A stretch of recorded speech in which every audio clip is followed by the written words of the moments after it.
Welcome back everyone. In this lecture we are going to start with the calculation of theoretical forward rate. Now we are going to find out whether the forward rate given in the questions are right or wrong. It means that if the bank are quoting the forward rates for the purpose of hedging, and in the first 4 questions we have been hedging through the rates quoted by the bank, and we blindly relied on those rates and we used it for the purpose of hedging. But we should raise a question whether the bank has quoted a correct rate or a reasonable rate for the forwards. And for that purpose, we are going to do some calculations. First of all, we will understand the concept, we will do the research, and then we will derive the formula. And that will be the formula to calculate the theoretical forward rate. That means the forward rate which should be there in the market, which should be quoted by the bank. Now, two things will happen when we will compare the theoretical rate with the actual rate quoted in the question. The first thing is that the actual forward rate will match with the theoretical rate, and in that case we will say that the forward rate agreement is correctly priced. Correctly priced means it is given like the bank is quoting us a proper rate or a reasonable rate. But there are possibilities that the actual rate quoted by the bank does not matches with the theoretical rate calculated by us, and in that case there will be two more possibilities. The actual rate will be higher than the theoretical rate, or the actual rate will be lower than the theoretical rate. Understand, if it is higher, that means the bank is quoting more. The bank is selling the forward rate agreement at a higher percentage, and that's when we will call it as overvalued. And if the actual forward rate quoted by the bank is lower than what we are asking or what we are calculating, then we will say that the bank is quoting a lower rate for the forward rate agreement and it is selling cheaper. That means the forward rate agreement is undervalued. The overvalued forward rate agreement should be sold in the market. The undervalued forward rate agreement should be bought in the market. Why? I will tell you. Whenever the forward rate quoted by the bank does not matches by the one calculated by us, that means there will be an entry of the arbitrager in the situation. Arbitrager will do his own research and will find out where he can borrow money at a lower rate and invest money at a higher rate. See, in the previous chapter, in the security valuation or in any other chapter, we normally consider arbitrager as a person who is going to buy at a low price and sell at a high price. At that time, there was a particular asset to buy and sell. In this case, it's not the asset. It's not a particular thing to buy and sell. It's all about the loan, the money. So we will, instead of using buy and sell, we will use borrow and invest. Borrow and invest. Arbitrager will look for a lower rate to borrow money in the market and higher rate to invest money in the market. At the end of the maturity, he will have more inflow of interest than outflow of interest. And the result will be arbitrage gain without any risk. So in order to avoid the arbitrage gain, the theoretical forward rate should match with the actual forward rate. That's the entire story, and we are going to repeat whatever I have said now. So let me start with the story. So this is going to be the theoretical forward rate.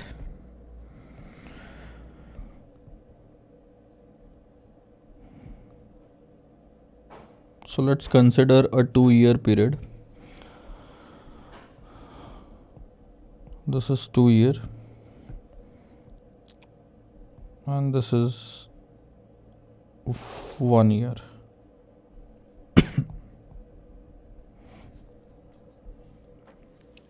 Before starting this as well, let me first explain you about the rates.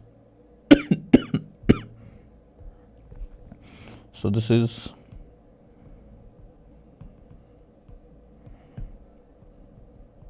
spot rates, or we can say spot yields. Year yield 1, 2, 3, 4, 10%, 12%, 13% and 14%. Okay.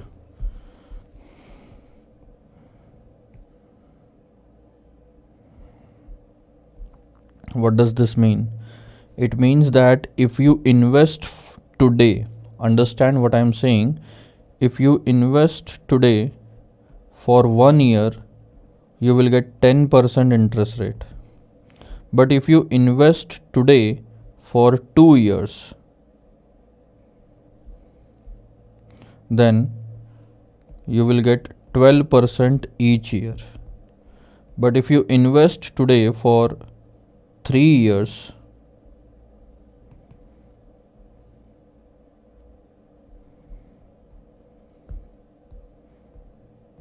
then you will get 13% every year.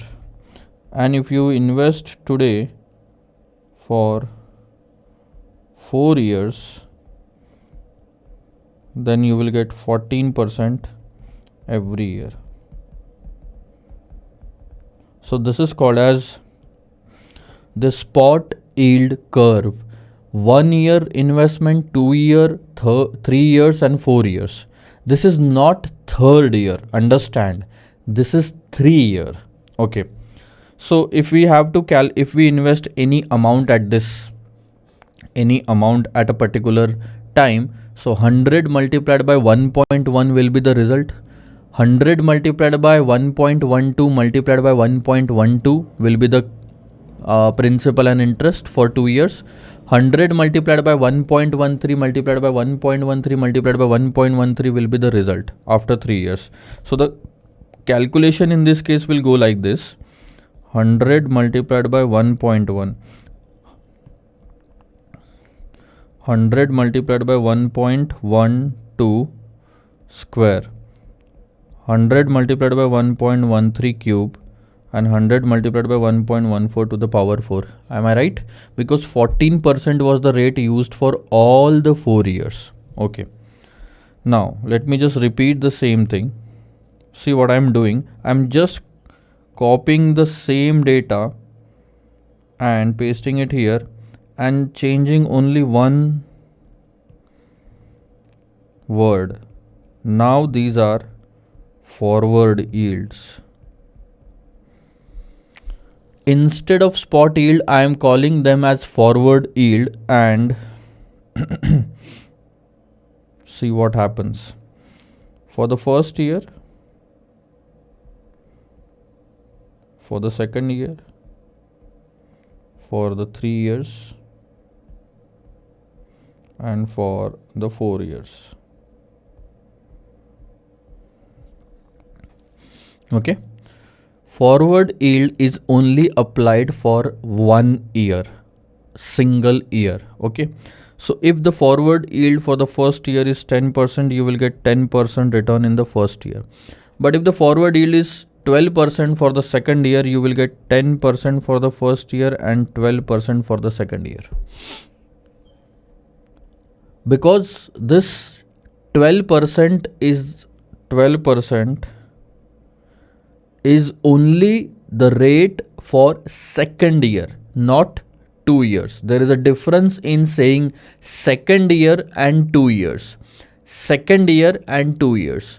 If it is for second year, it is only for that year. In the similar way, we are going to use 12% and then 13%.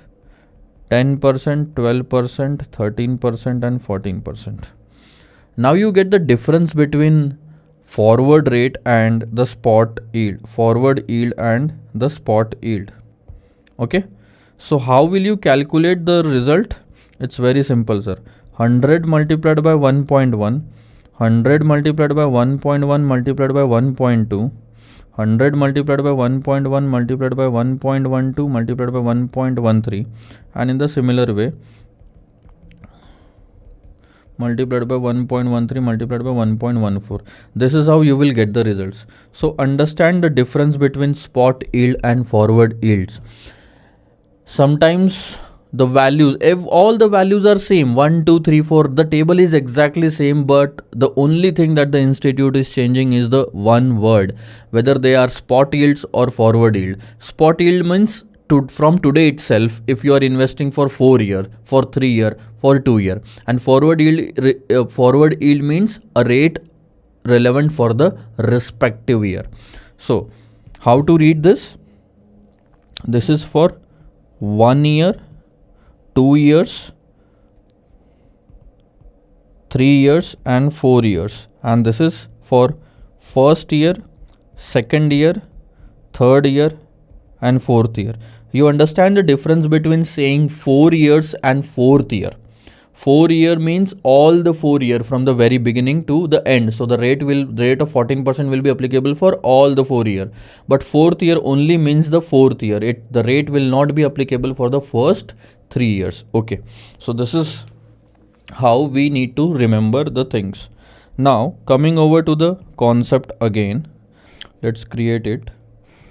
This is 2 years. Okay. And there is a bond available in the market, 2-year bond. One can invest at this rate and as well as borrow at this rate. So you have to play a smart game here. I'm giving you a situation. What exactly are you going to do? You have to decide. So you can borrow for 2 years, not 1, 2 years at 10%, and you can invest at 10% as well. Okay. Now the another opportunity is there. Let's say this is 1 year bond and you can borrow or invest at this rate. Okay.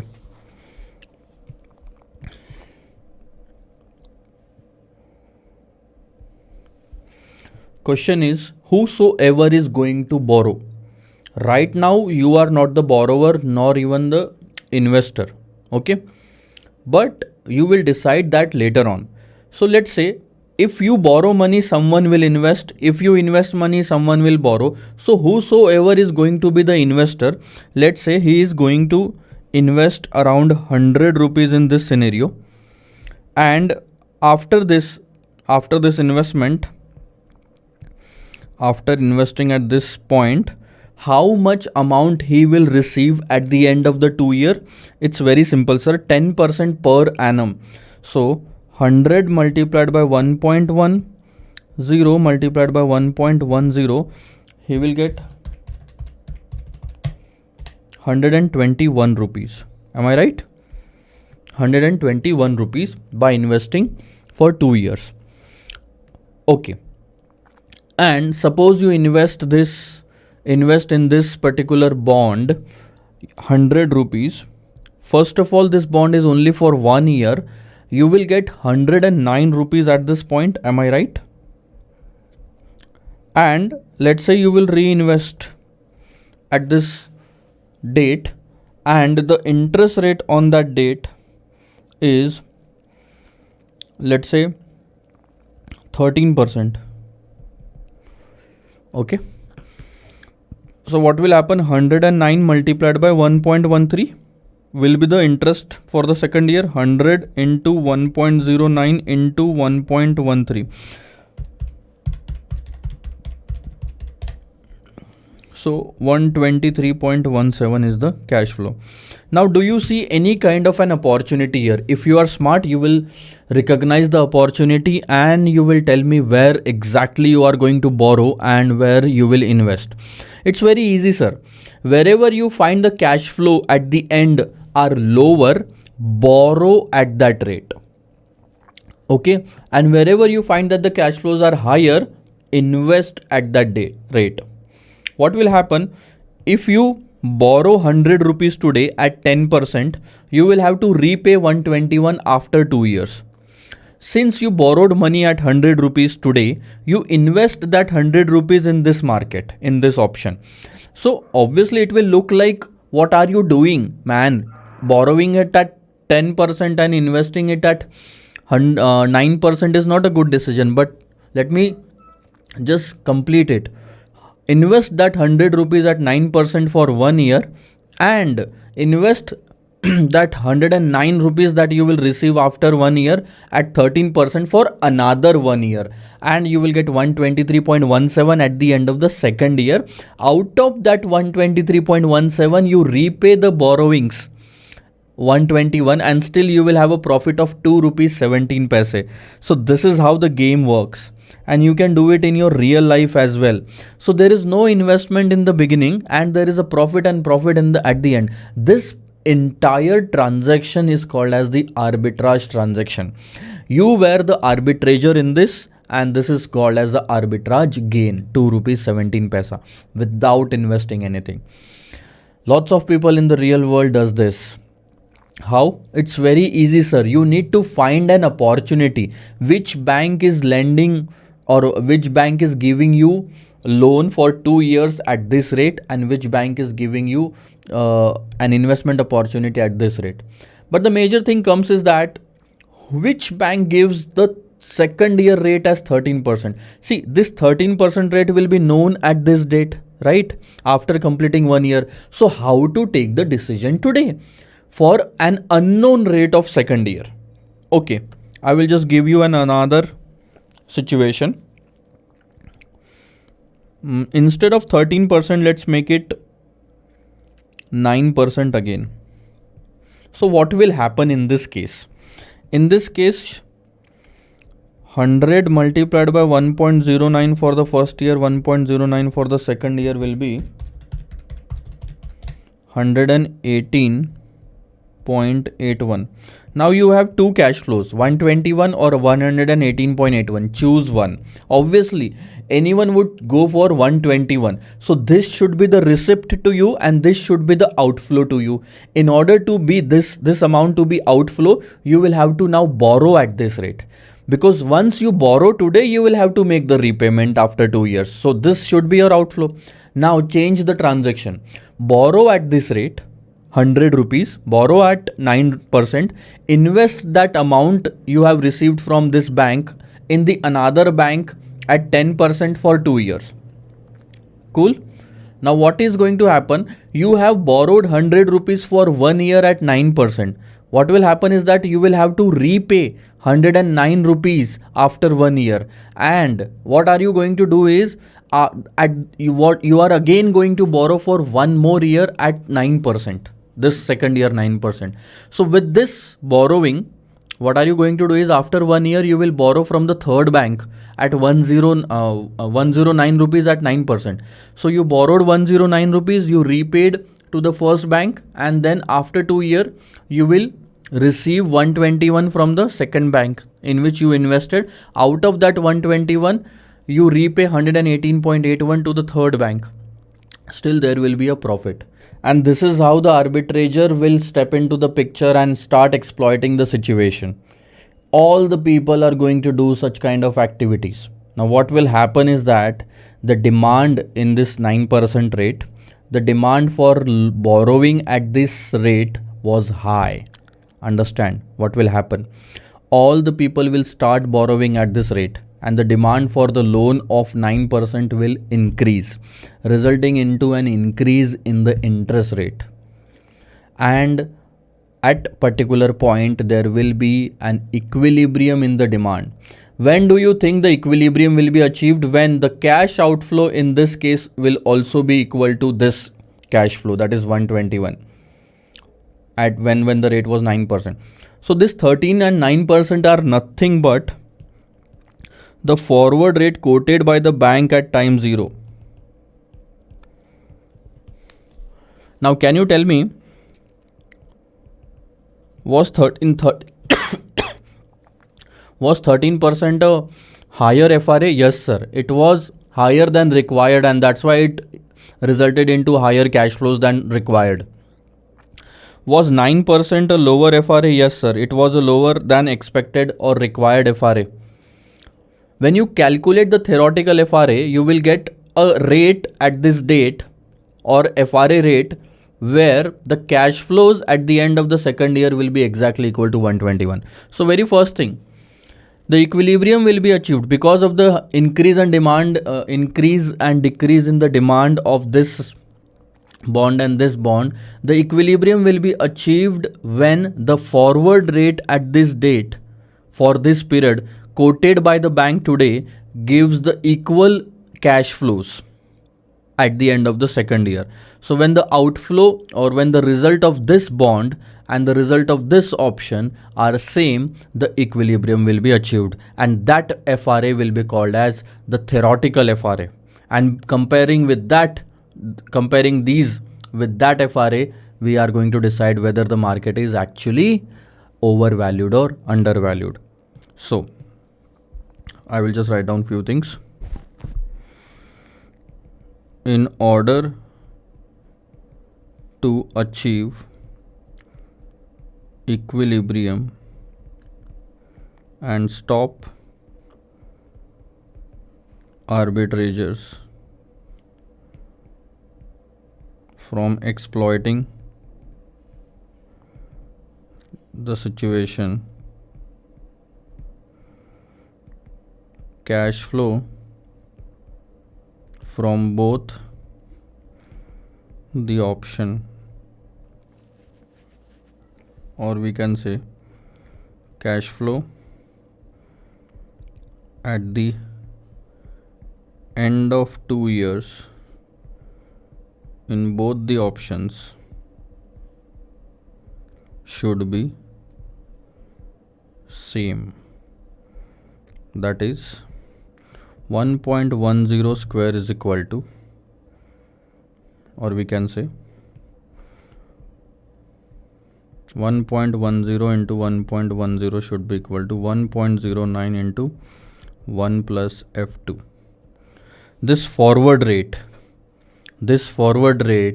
should be something when multiplied with the first year rate should give the exact result of the 2-year bond. So this was for the first year, this was for the second year, this is for the first year, and in that manner we can calculate the second year rate in order to stop the arbitrageurs from exploiting the situation, because FRA will be quoted for the second year by the bank, and the bank should quote it in such a manner that people use it for hedging, not for arbitrage. Because arbitrage is something you are investing nothing and you are still gaining. So this will be a loss to the bank itself. So in this case, this will be the cash flow. Now we can create a formula out of this. Can I call this 10% as the spot yield curve, because it starts from today, so it's a spot rate. And can I say it as S2? S2 means spot curve for 2 years. Okay, this is S1 spot curve for 1 year. Okay, so can I write it down like this?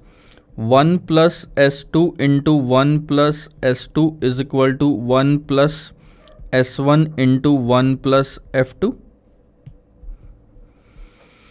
You can clearly see that this is the 2-year bond, first year, second year, first year, second year. The cash flow from both the options should be same in order to stop the arbitrage. See, if 121 is the cash flow here and 121 is the cash flow in this case also, then arbitrageurs will stay away from this transaction because nobody is gaining in this.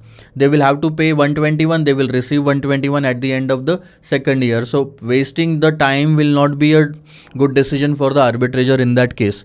So this will be achieved. This is called as equilibrium position. This is achieved only when this equation will be true. So 100 rupees into 1.1 will be 121 in this case, and 100 into 1.09 and F2 will be 121 in this case. So that's what I am asking. What is the rate? What should be the rate for the second year that will be quoted by the bank today itself, so that only the hedgers will come to the bank to do the transactions or to buy or sell the FRA, and not the arbitrageurs. So we are going to write it down. 1 plus S2 square is equal to 1 plus S1 1 plus F2, and 1 plus F2 is equal to, can I write it like this, S2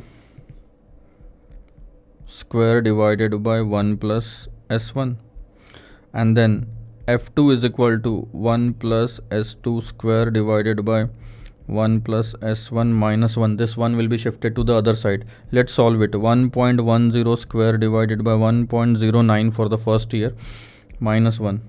So that's 1.21, 1.09 minus 1. That's 11.01%. If the forward rate quoted for the second year is 11.01%, then nobody will gain at the end of the second year. The cash flow in this case will also be 121. This is the theoretical forward rate, and this is called as theoretical forward rate. So in the first case, actual forward rate was 13%. Understand, which was greater than theoretical forward rate, which is 11.01%. So what happened is that you said FRA is overvalued, right? Because the rates are higher. If the rates are higher in the market, would you want to invest at that rate or borrow at that rate? Anybody would want to invest at that rate because the rates are higher. So what are you going to do? Invest at FRA. That means short at FRA. Very simple.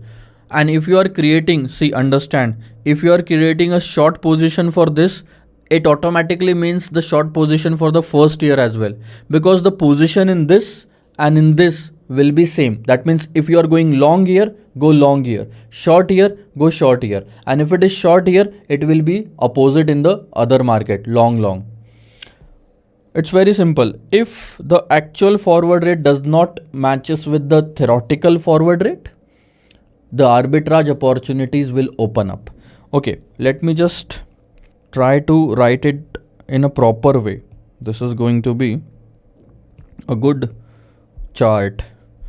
So if there will be two things that will happen.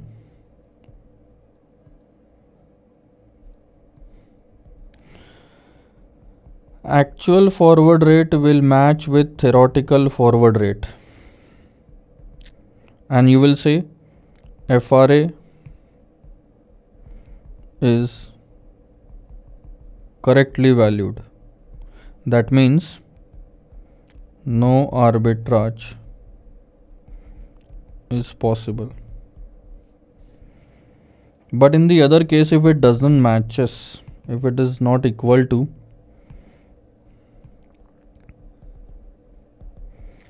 theoretical forward rate, then there will be two opportunities.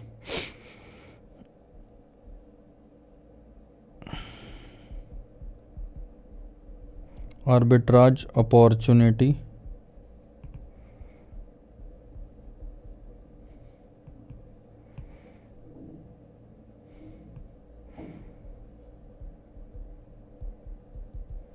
exist. In this case, we will say arbitrage opportunity does not exist.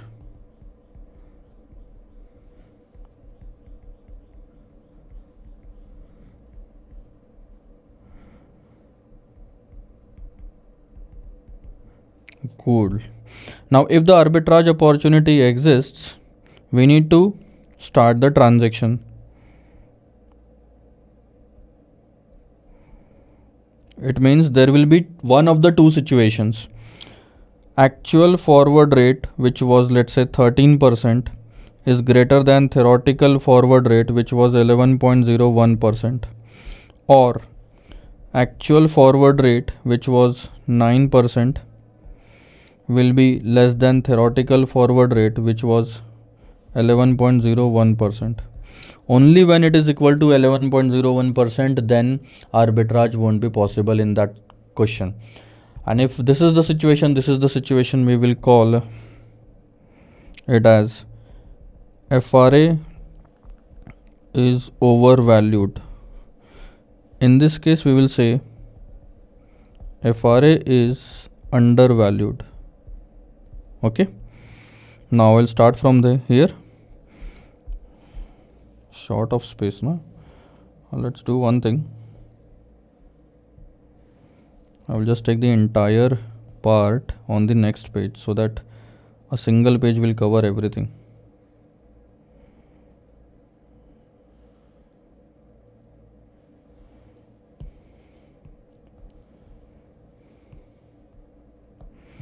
Okay, let's start from this point. If the FRA is overvalued item should be sold. sell FRA,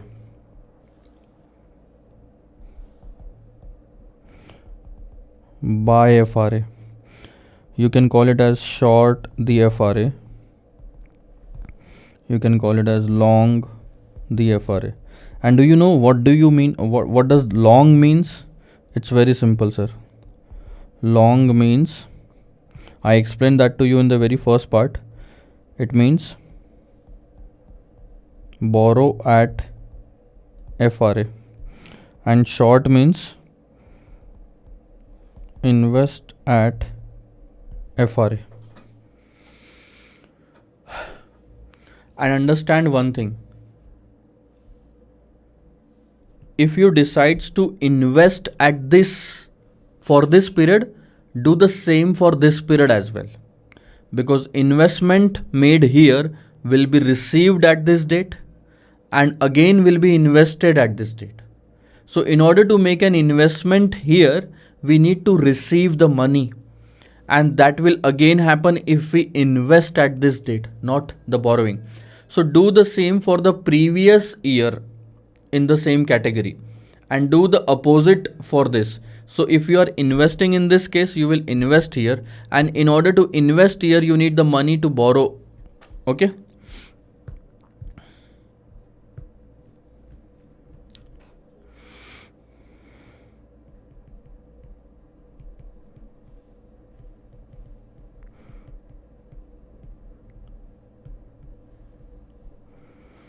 In this case, I will write borrow for the previous year.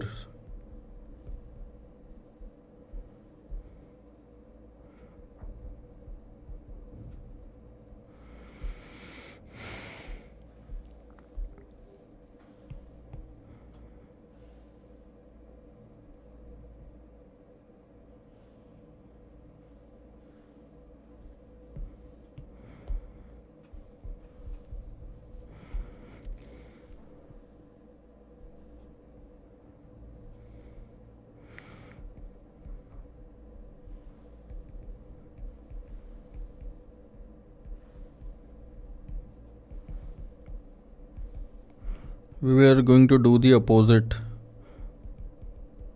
in the other market. That's it. Settle the cash flows at the end of the 2-year or 3-year, whatever the time frame is, and you will have a gain. What will happen in this case?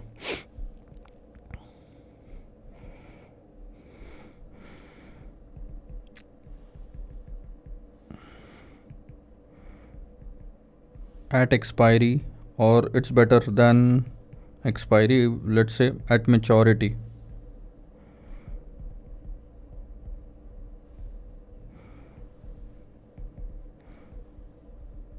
settle the open position.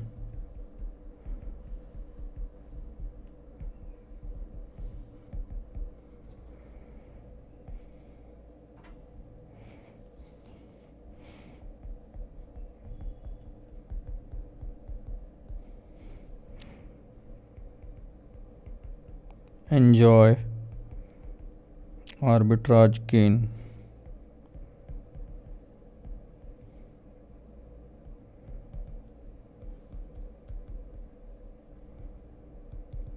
That's it. This is how things are going to work. How to calculate the theoretical forward rate. Now, this is all the arbitrage transactions, but the picture remains the same. How to calculate this theoretical forward rate? It's nothing but this formula, sir. I hope you understood this formula. I will just repeat that once again. This is very important. Theoretical forward rate.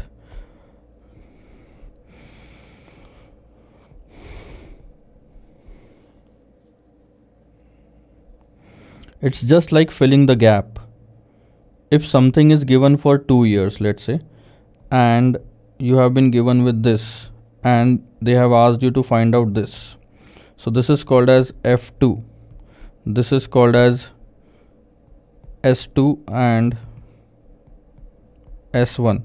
So this rate of S2 will be applicable for both the years. This rate of S1 will be applicable for both first year, and F2 will be for the second year. S2 multiplied by S2, 1 plus S2 multiplied by 1 plus S2 should be equal to 1 plus S1 multiplied by 1 plus F2. Very simple. Like it was 1 plus S2 multiplied by 1 plus S2, 1 plus S1 multiplied by 1 plus F2, and this is how you are going to calculate F2. This is the theoretical rate. Okay, so let me write down, if F2 is equal to 1 plus S2 square divided by 1 plus S1 minus 1. How to calculate F3? It's very simple, sir. If it's for the second year, take the spot rate for the second year and square. Then if it's for the third year, what you can do is take the spot rate for the third year and then cube, and in the denominator spot rate for the second year minus 1. How did you do this? It's very simple, sir.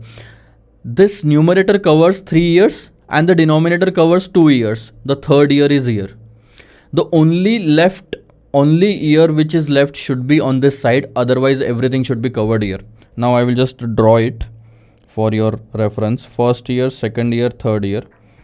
First year, second year and third year. Just understand, this is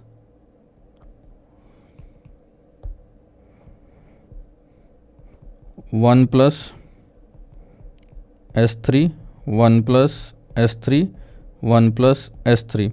This is 1 plus S2, 1 plus S2 and 1 plus F3. So 1 plus S3 into 3 times, that means 1 plus S3 cube divided by 1 plus S2 square. The only year left is this, which is F3.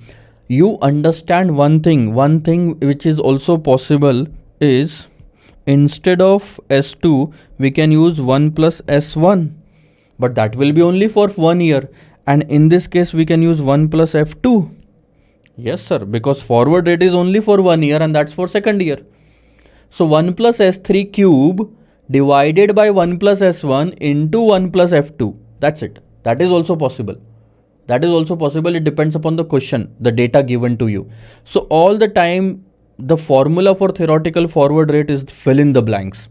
You draw this type of chart and then put the values here, the rates applicable here, and then this is going to be fill in the blanks. So this should be equal to this. That is the logic. This should be equal to this.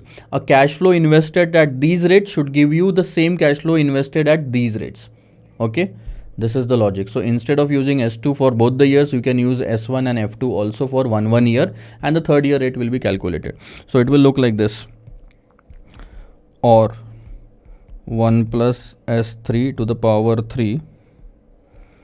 Obviously the figures will change, S1 multiplied by 1 plus F2 minus 1. So this is also right. You can clearly see that the 3 years have been considered in the numerator and first and second year have been considered in the denominator. Third year is on the left hand side. So we are going to solve some questions like this. Let's write down for F4 as well. How to do that? 1 plus S4 to the power 4, 1 plus S3 to the power 3 minus 1. The last year is left, which is written here.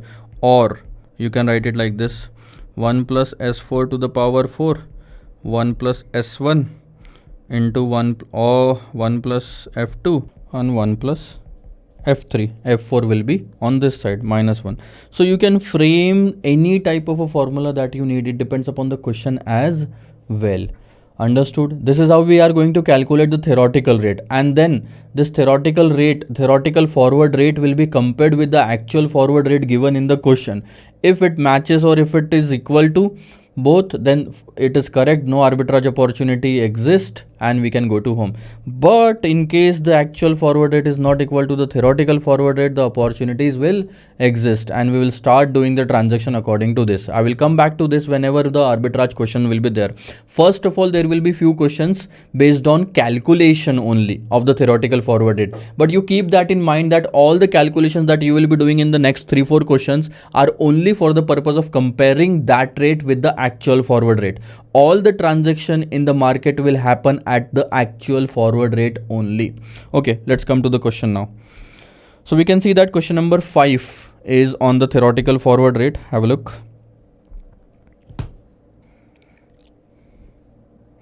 Hmm.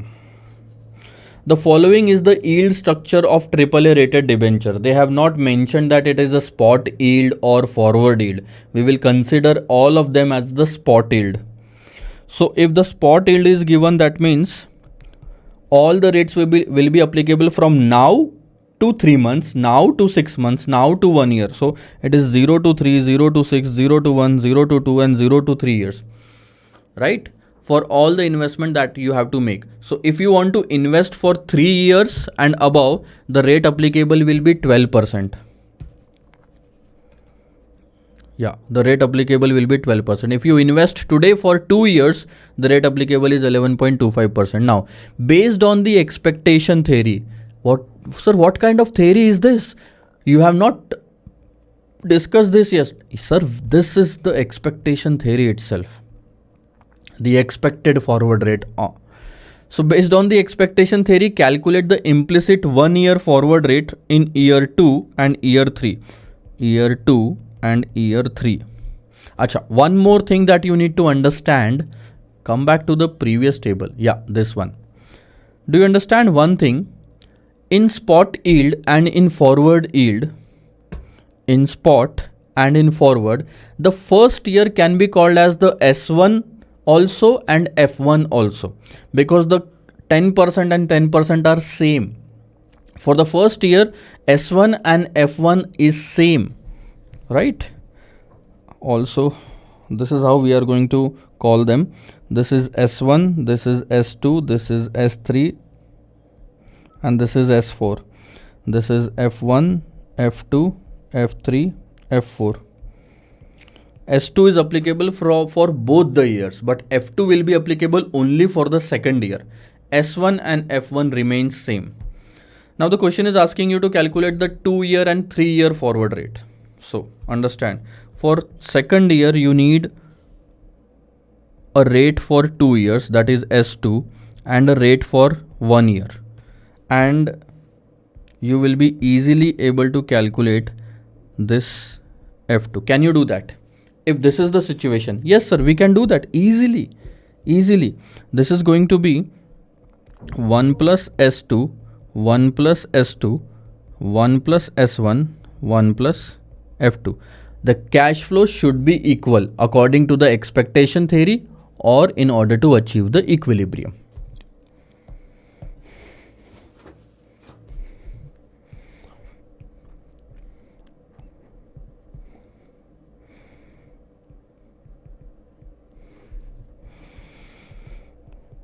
Can I write it like this? 1 plus S2 square divided by 1 plus S1 minus 1. So spot rate for 2 years. Can I take this rate? 11.25%. So that's 1.1125 to the power 2. Do you understand this? 11.25% is a per annum rate. Or let's take it in this manner. This is 2 year. This is 1 year. And you have to find out the red area. So 11.25%, 11.25% will be applicable twice. So that's why 1.1125 to the power 2 in denominator 1 year spot rate, which is 10.50%. So these two rates will be applicable to find out the second year forward rate. So that's 1.1050 minus 1. So if you know these two rates, if you know this rate, you can easily calculate this. This is just like fill in the blanks. This multiplied, the cash flows multiplied by this should be equal to the cash flows multiplied by this. And the answer will be 1.23, 12%. This is your F2. Do you get that?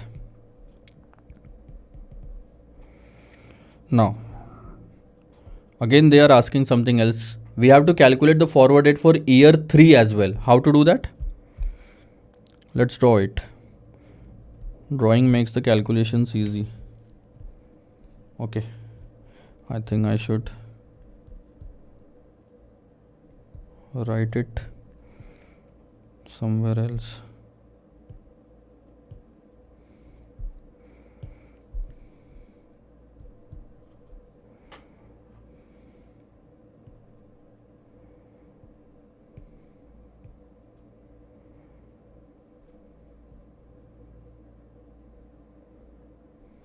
Okay. 1, 2, 3. Because we need the third year, it's like 1, 2, and then 3. So you can see that the black lines are for 3 years we can get S3. If we can get S3, that's better, and if we can get S2, that's even better. The only year left will be the third year. So this is for S3, S3, S3, S2, S2. 2 means for 2-year period, and this is F3, right? So F3 is equal to, can I write it like this? F S3 to the power 3, because that rate will be multiplied 3 times, and 1 plus S2 to the power 2 minus 1. Okay. So third year spot rate. Third year means the spot rate for 3 years of investment, the spot rate for 2 years of investment. For 3 years it's 12%, 3 years and above, and for 2 years it's 11.25%. So 1.12 to the power 3, 1.1125 to the power 2 minus 1. Now we have the answer.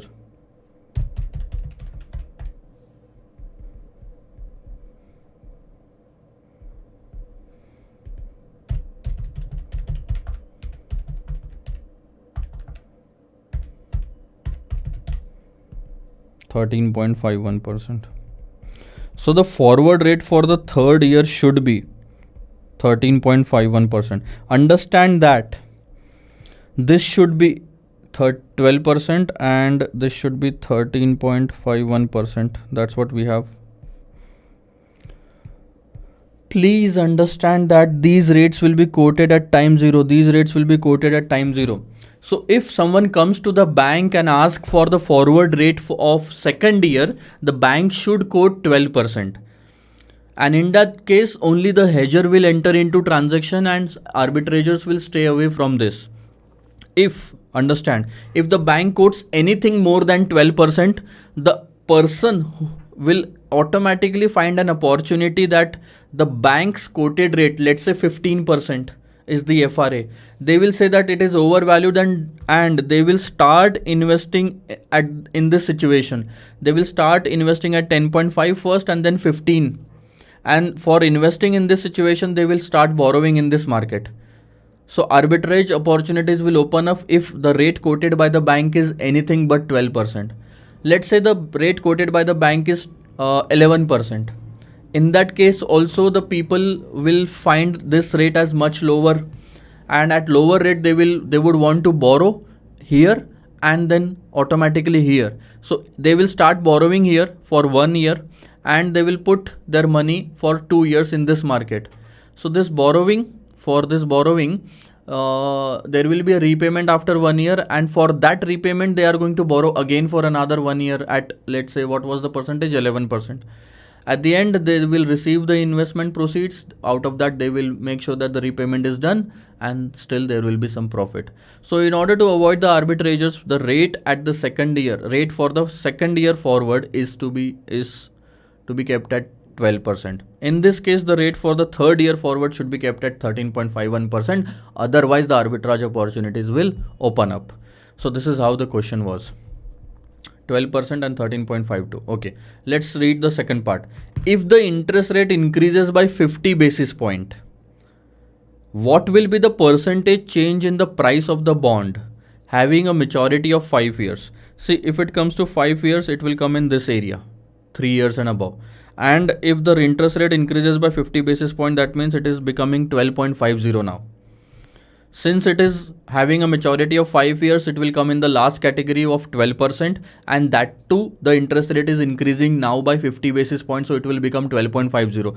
Assume that the bond is fairly priced at the moment at 1000. What do you mean by fairly priced? That means actual market price is 1000 and the theoretical market price is also 1000. Now understand how to solve this second part. You need to see, this is 1000 rupees today's market price. Bond valuation concept is this: 1, 2, 3, 4, 5 for 5 years. Okay, coupon rate is not given to you. You don't even need that because the rate of 12% is the yield, and I will assume that it includes everything. They said that the market price of the bond is 1000 rupees and you will get around 12% rate existing for 5 years if you invest in the 5-year bond. So if I invest 1000 rupees, it will increase by 12% each year. 12%, 12%, 12%, 12%, 12%. So what will be the amount at the end of 5 years? It will be 1.12 to the power 5. Am I right? Then only I can say that I have achieved 12% return. That's 1762.34. But 1, 2, 3, 4, 5. If the rate increases to increases by 50 basis point, what will be the reaction? Increase in yield, that means decrease in market price, because yield and market price are opposite, inversely proportional to each other.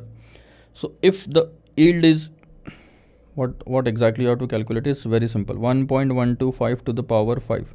Let's increase the rate by 5%. 50 basis point. That means 0.5%. So 1.12 to the power 5 will become 1.125 to the power 5 is equal to 1762.34. So at 12.5%, what type of investment or at what principal amount it will yield the same cash flows? 1.125. So let's take this as X. The question is asking you the current market price, right?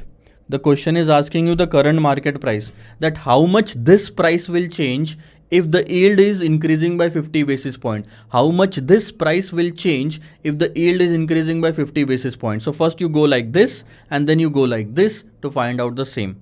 So X is equal to 1762.34. 1.8020, and that's 978 rupees. Obviously the market price will decrease. It will decrease because the yield is increasing. The old market price was 1000. The new market price is 978. 22 rupees of the decrease, that means 2.2%. That is the change in the market price. Am I right? Am I right? Change in the market price 2.2%. 1000 to 978. So we can calculate the modified duration as well here. We can clearly see that if the yield is changing by 0.50, market prices yield is changing by 0.50 on upward side, the market price is going down by 2.2%. That means the modified duration is equal to, can I say 2.2 divided by 0.5, that's 4.4%. So 4.4% will be the change in market price for every 1% change in the YTM. That's the modified duration, 4.4%. And 0.5 is the only change in yield. 4.4 into 0.5 is 2.2%. So this is how we have to find out. Okay, let's move ahead for the next question. Question number 6, have a look. Following are the yields on zero coupon bond having a face value of 1000. So understand, if it's a zero coupon bond, okay, that means that it will be issued at some lower price and it will be redeemed at a face value which is 1000. So this 1000 will be redeemed at the end of the maturity. This is how the zero coupon bond works, because you don't get any interest or coupon amount in between.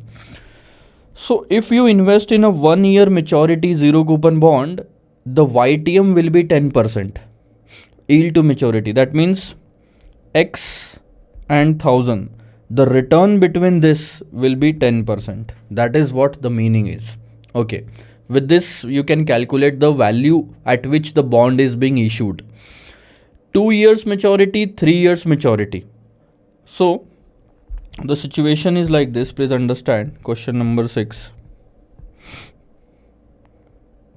1 year maturity and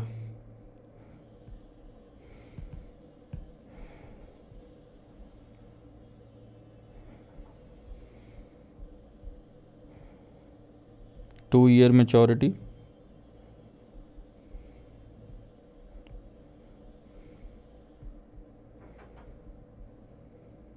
three-year maturity.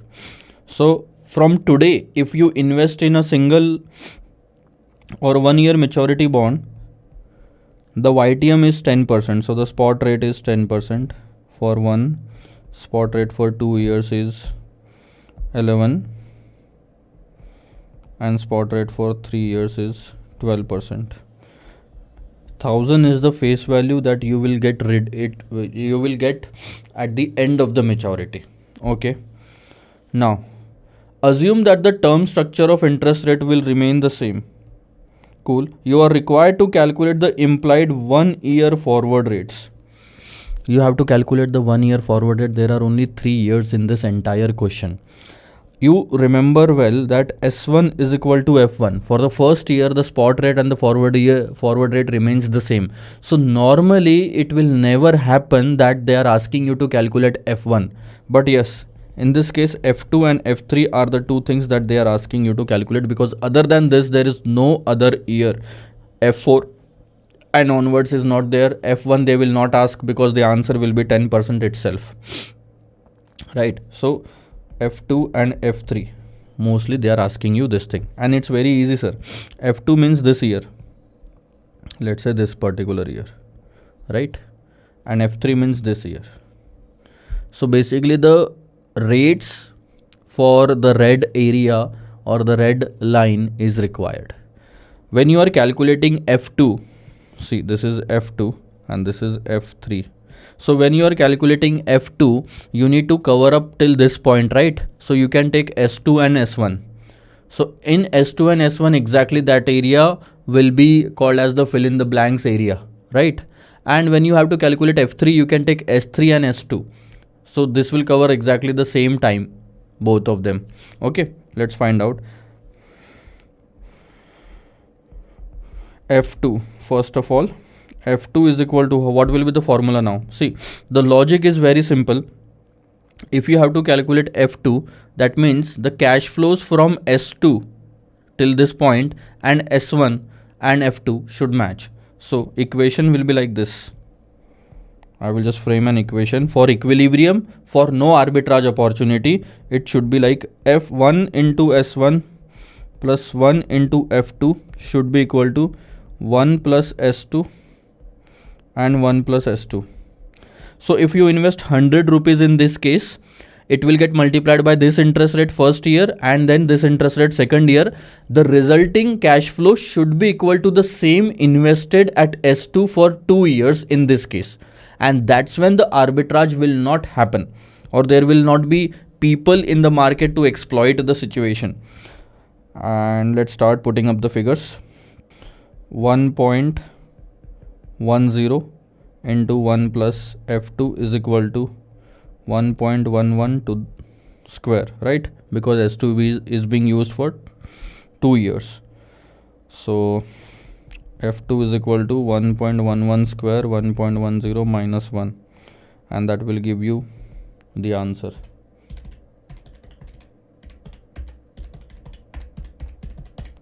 .01%. This is your forward rate for second year. Forward rate for second year, 12.01%. What does that mean? It means that if you are investing in the 2-year bond, 2-year zero coupon bond, or investing in 1-year zero coupon bond and then investing at F2 gives the same cash flows. At the end of the second year, in this case also and in this case also, the cash flows will be same. So no arbitrager can come and exploit the market. Understood? So this has to be the rate at that date. Now what will happen is that you will go to the bank and you will ask for the second year interest rate, and the bank should give you 12.01 as the FRA for the second year. If the bank's FRA does not match with the one calculated by you, then it will open up the eyes for arbitragers. Arbitragers will come into the picture and they will make sure that they are borrowing at a cheaper market and investing in a higher market so that they can take the money home. They will make sure that the arbitrage gain is there at the end of the second year by exploiting the market without investing anything. That's what they do. Let's move on to the second part now. Now let's calculate F3. So if you have to calculate F3, that means the cash flows invested in this market should be equal to the cash flows invested in this market. The year should be same, na? Let's do that. So can I frame an equation 1 plus S3 to the power 3 for 3 years, 1 plus S2 to the power 2 for 2 years, and 1 plus F3. So are you convinced that on both the side 3 years are considered? 3 years straight away with S3, 2 with S2 and 1 with F3 on the right hand side. Okay, so 1.13 cube is equal to 1.12. 1.11 square into 1 plus F3.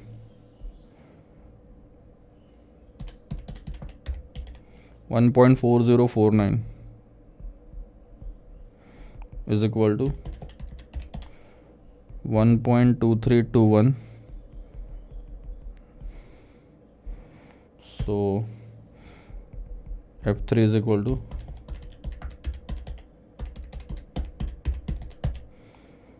14.02%. So the rate here should be 14.02%. Now the second part of this question, expected yield to maturity and prices of 1 year and 2 year zero coupon bond at the end of the first year. That's how the magic will happen now. Understand, it's very much clear by standing at this point that the second year rate, if we take the agreement here itself, the rate for only second year is 12.01%. The rate for 2 year is 11%. Understand, the rate for 2 years investment is 11% if you start investment on this date. But if you start investment on this date for 2 years, what will happen? Suppose you have to make an investment at this point for 2 years. What are the applicable rates? You cannot use this one or this one, because all these 3 rates, understand, all the 3 rates are applicable only when you start investment today. But at the end of the first year, if you want to invest for 1 year, this is the rate applicable. And if you want to invest for 2 years, this and this will be the rate, both of them. There is no other rate in the market available. You cannot apply this rate for 2 years because this is only for the third year. This is only for the third year. So if you want to invest at the end of first year for 1 year, this is going to be the rate. For 2 years, if you want to invest for 2 years now, then for the first year, this is going to be the rate, and the second year, this is going to be the rate. Now the question is asking you, what will be the market price of the bond on this date? If you invest in a 1 year bond and 2 year bond, and the yield to maturity. Let me just draw it again. So this is the end of the first year. 0th point started here. This is the end of the first year. Now the question is giving you 2 different situations. Suppose you invest only for 1 year from this date. And the second situation is,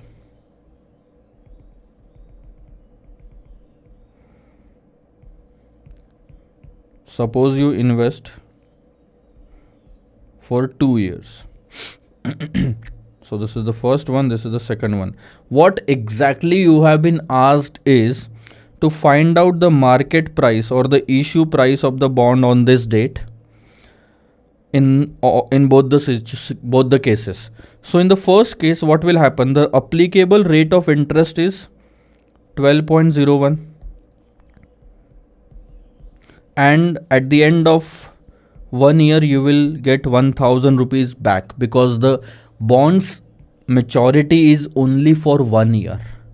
So you will invest here, you will get back your money here, that is 1000 rupees. That's what you have to calculate. On this date, you have to calculate what will be the issue price and YTM. Ladies and gentlemen, please understand, this itself is a YTM. For 1 year bond, if you invest at market price and get back 1000 rupees after a year, this is the yield that you are earning. So the first answer is already available with you. But in the second answer, the first year's yield is 12.01%. The second year's yield will be 14.02%. And now the question is asking you that at the end of the second year, if you get 1000 rupees in this bond, then what is the issue price here? Issue price here and YTM. And now in this case, this is not the YTM, this is not the YTM. YTM means yield till maturity. Return till maturity. This is the return for first year on this bond and second year on this bond. So considering both the years, you have to average it out. Average means not a simple average. You have to do the compounding and find out at what rate this price invested becomes 1000 in 2 years. So this is going to help you. Now let me start with the first part.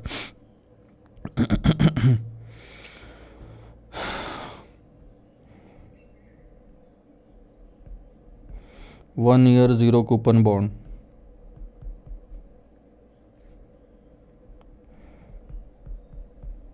is equal to market price. What is the word that they have used? Prices, na? Market price. Can I say that market price multiplied by 1 plus F1, or in the simplest of the formula that we can use is compound amount is equal to principal in bracket 1 plus R. I can change this formula to redemption value. Compound amount is the redemption value. The principal that we are investing today is the market price of the bond, and this is the forward rate for the second year that we are going to earn. So redemption value is 1000 rupees, market price is what we have to calculate, and 1.1201%. So 12.01. Hence the market price will be, just discount it by 12.01%, 893.78. This is the market price, and when they are asking you to write down the YTM is 12.01% itself. You don't have to do anything else. This is the yield itself, 12.01% for 1 year. So this is the solution. Is this difficult? Discount 1000 if you are going to earn 12.01%. Take it as a time value of money question. Don't just get stressed because of the new concept and all that thing. 1000 is what you are going to receive. 12.01% should be the return. How much you have to invest? That's it. In the same thing. Now do the same thing here as well.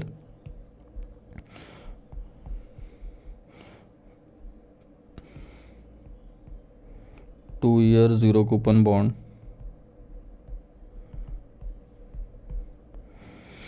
Compound amount is equal to principal in bracket 1 plus R to the power T. Now what happens is that when the rate of interest remains same for both the years, then you do the equation like this, 1 plus R to the power T. But in this situation, we have two different rates. So instead of taking a power of T, we can simply write down like this. Redemption value is equal to market price in bracket 1 plus F2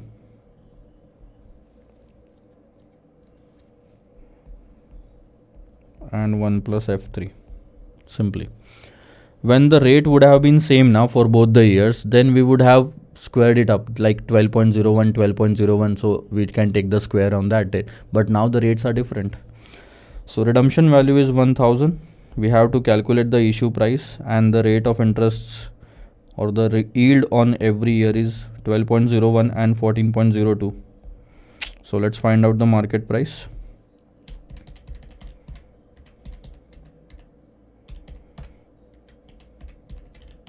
$783.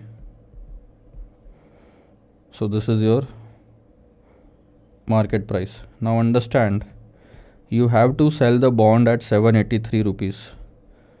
If you invest 783 rupees here, you have to purchase the bond, buy the bond at 783 rupees. And if you invest 783 rupees here, and if you earn 12.01 and 14.02 in both the years, then you will get 1000 rupees. But understand, if this is a zero coupon bond, this is not going to give you any single percent for a return for a single year. The return for zero coupon bond is nothing but the difference between 783 and 1000. So if we have to calculate yield for the zero coupon bond, it will always be a single percentage, not the two. So we are going to do the reverse calculation now, and we will find out that single percentage. Compound amount is equal to 1 plus r divided by t.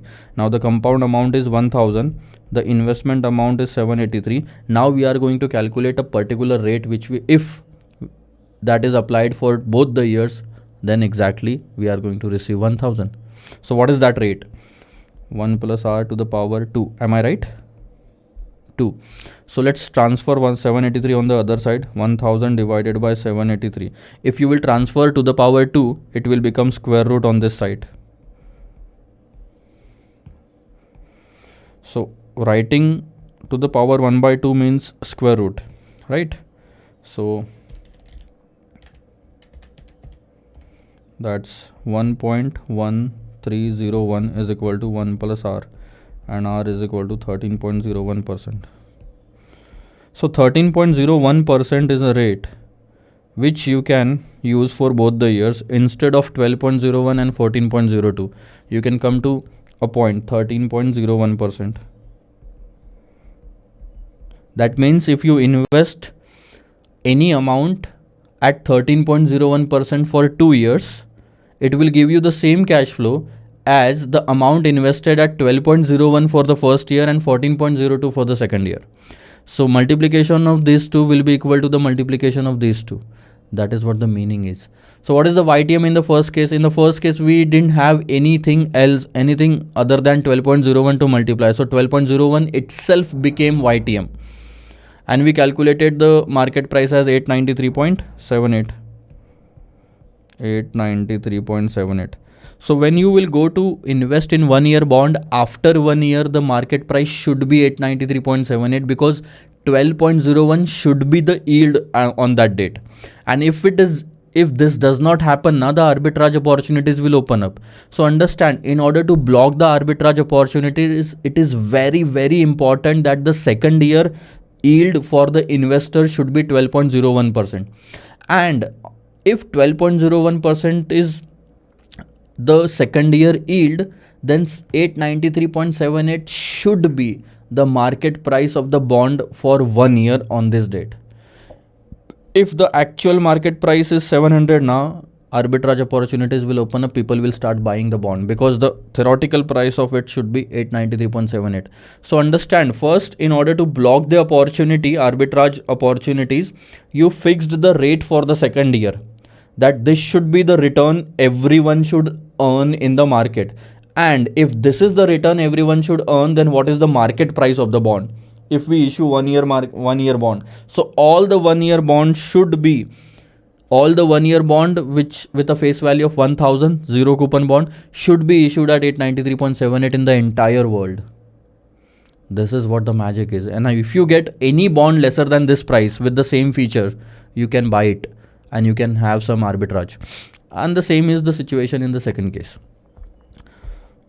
So in order to avoid something, you have fixed a particular thing, and because of that, the bond prices also got fixed.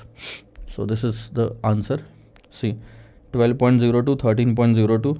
So 12.01 itself is the YTM in the first case because it is only for 1 year. And a single rate for 12.01 and 14.03 is 13.02 for both the years. I hope you understood the concept. Let's go with question number 7. I think question number 7 can be taken easily as homework. Let me take question number 8. Okay, so we need to do some changes in this question. This question is first of all taken from the study material, and in the study material this question is given in the middle of the chapter, security valuation. First of all, this is included in the security valuation chapter. Second thing, it is not at the end of the chapter, it is somewhere in the discussion part, and I feel there are some mistakes in this question. So in order to take it for the exam purpose, we need to amend it a little. First of all, please make it 0%. coupon rate 0%. You can clearly see that there are some government securities. We have 4 different types of bond with different coupon rates and maturity. Okay, the current prices are also given. Please remove this column of YTM. Why? Because this is not going to match with our answers. So it's better to altogether remove it. We have not used the formula, we have not used those values as well in the answer. So keep this question like this. In fact, if you will now look at this part with 0 coupon and other 3 are having some coupon, it is exactly similar to question number 9 with 0 coupon and the other 3 are having coupon, and there is no YTM column in this question as well. This is the question asked in May 2010. So you can skip one of the 2 questions, either question number 8 or question number 9. And in fact, if you really want to do it, you can skip question number 8. You can do the question number 9. It is altogether perfect question. Okay, so I'm just keeping that for your practice if in case you want to, and I'm solving this question number 8 now. Understand what exactly the question is asking us. Calculate the forward rates for year 1, 2, 3, 4. Okay, we have to calculate the forward rates, but till the previous question we were dealing in the 0 coupon bond. That means the only cash flows that mattered to us was in the beginning and at the end. But in this question we have the cash flows in between as well, named as coupon amount. So if you go for the 2-year maturity bond, you will pay 9937 today. That's your cash outflow, and you will start receiving 12.75% coupon on this value, face value. So that's around 1275 rupees, 1275 rupees for the first year and for the second year as well. And on the second year, the end of the second year will be 10,000 redemption. So in this situation, how to calculate the forward rate? You don't have to do anything but one: present value of future cash flows. Understand, the previous question was the same. What we did in the previous question was nothing but we calculated the present value of 1000. So 1000 divided by 1.1201 was the formula. So if we amend this formula, it will look like this: market price is equal to cash flows at the end of first year divided by 1 plus F2. Market price is equal to cash flows at the end of first year divided by 1.12. That means 1 plus F2. So in this manner, we have to create a formula. So if there are 2 cash flows, so cash flow for the first year divided by rate for the first year plus cash flow for the second year divided by the rate for the second year. All in all, one concept will prevail. Current market price is nothing but the present value of future cash flows, and the present value will be calculated with the help of the forward rates, that is yield. Understand, also in this question there is no data for yields. These rates are coupon rates. These are not to be considered as YTM or yield or return. These are just the coupon rate which will be used to calculate the cash flows. Understand? So in order to discount the cash flows, we need yields or the spot rate. We could have used YTM if it would have been given in the question, but we are assuming that these rates are wrong and we are just altogether ignoring this part. And the only yield left is the forward rates. Now what is the difference? If 13.128 is the 2-year spot rate, then on both the years we are going to use 13.128%. So 13.128%, and in the second part, on the second year, 13.128% to the power 2. But what is going to happen in this case? In this case, for discounting the second year cash flows, we will be using these 2 rates, the first and the second year. In order to discount the third year cash flows, we will be using first, second and third year. So let's first create a formula.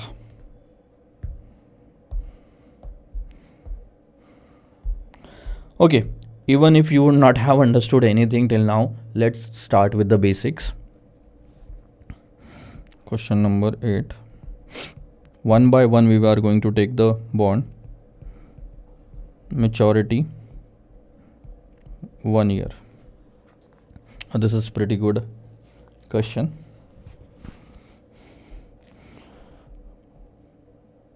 The first bond is the 0 coupon bond. It will be solved exactly like the previous question. This is the 0th point. This is the first year. When you buy the bond, it is 8897 that you pay, right? and redemption is 10,000 rupees. This is the spot rate for the first year. This is also the forward rate for the first year. Spot and the forward for the first year remains same. How to calculate the forward rate? So it's very simple. Compound amount is equal to principal in bracket 1 plus R. Am I right? Redemption value is equal to market price in bracket 1 plus R. Again, or instead of 1 plus R, we will say 1 plus F1. Again, the formula will be market price is equal to, I will just write down cash flows for the first year divided by 1 plus F1. So this is how we have derived the formula for the first year. Now from the next part, we are going to use the same formula. So market price today is 8897. Cash flow for the first year is 10,000, and that's what we have to calculate. 1 plus F1. So 1 plus F1 is equal to 10,000 divided by 8897. 1.1240. F1 is 12.40%. This is your first rate. Okay. So you are done with calculating the forward rate for 1 year. This can be used for yield. By mistake, they had already given the rate in that, but now we are assuming that it is 0. So it was only for the first year. You can say that these are matching. Don't get confused with this. Just ignore this part that it was 0. Now understand, what you have to calculate is the rate for the second year. For the first year, we have the forward rate. Now these forward rates are the return. So if someone is investing 100 rupees for 1 year, understand that if that person will go to any other bond, the first year return will be expected as 12.40% minimum by him. He will not accept lesser than 12.40% return for the first year. So for all the other bonds, the first year return is fixed to 12.40%. That's the benchmark for the investor. Now with the help of that, we have to find out the second year forward rate.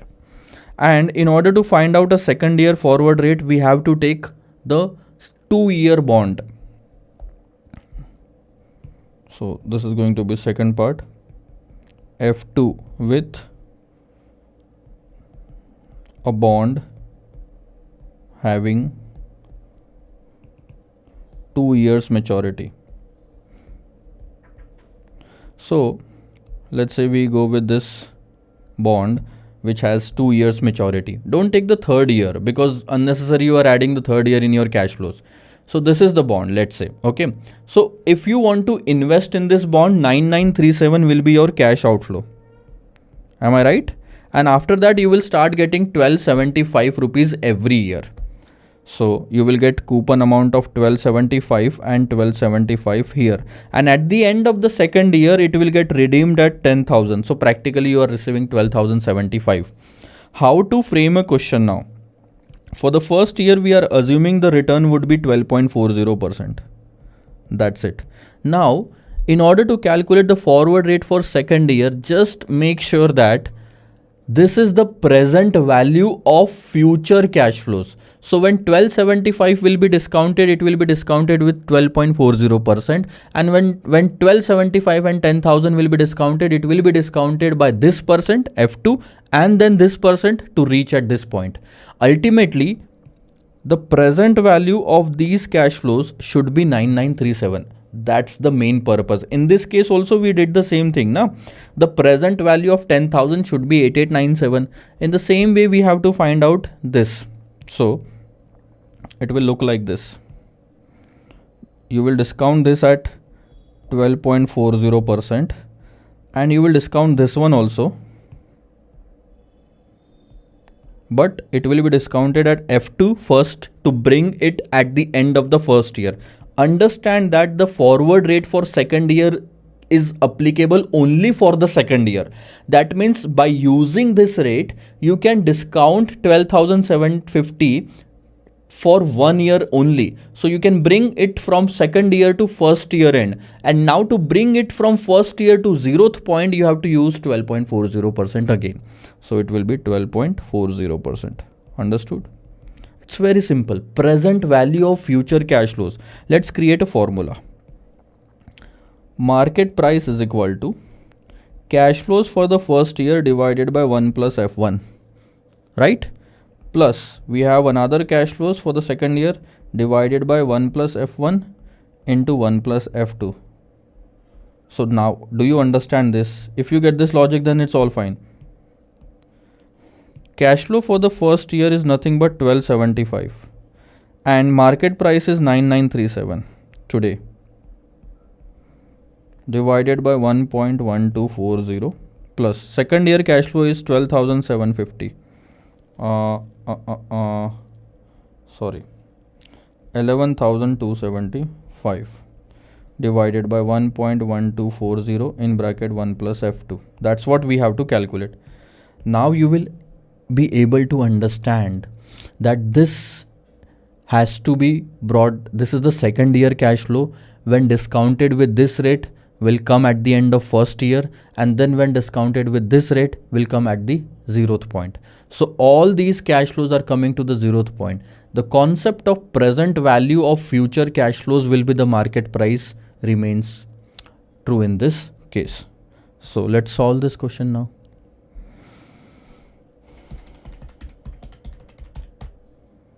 (1134)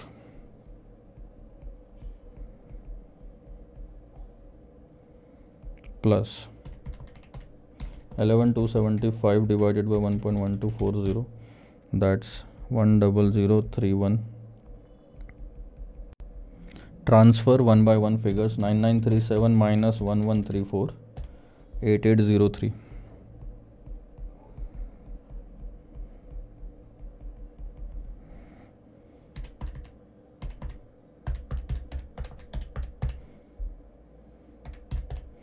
That comes to F2 is equal to 13.95%. For the second year, the rates are 13.95%. So with the help of the bond, we can easily calculate that if someone is investing in a 2-year bond and if he is earning 12.40% in the first year, then his earning for the second year should be 13.95%. It should be 13.95%. Otherwise, there will be a problem in the market. So we have reached at these two levels, the first year and the second year. We have 12.40%, we have 13.95%. So anyone investing anywhere would want 12.40% for the first year, because he knows that I have a bond in the market which is giving me this much of the return. So if I'm going anywhere, I would demand minimum of this much. So what I did in the second part is I went for the 2-year bond and then I asked for the return of the second year, and that should be 13.95%. Because 12.40% was already reserved for the first year. So 13.95% should be the minimum return. Now, if someone is going to some other bond and he is investing in a 2-year bond, he will surely ask for a minimum return of 13.95% for the second year, right? With the help of these two rates, we can calculate the 3-year bonds forward rate as well. Let's find out.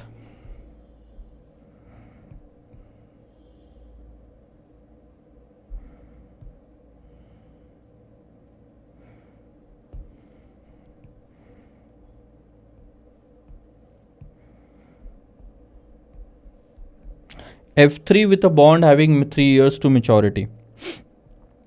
1, 2, 3.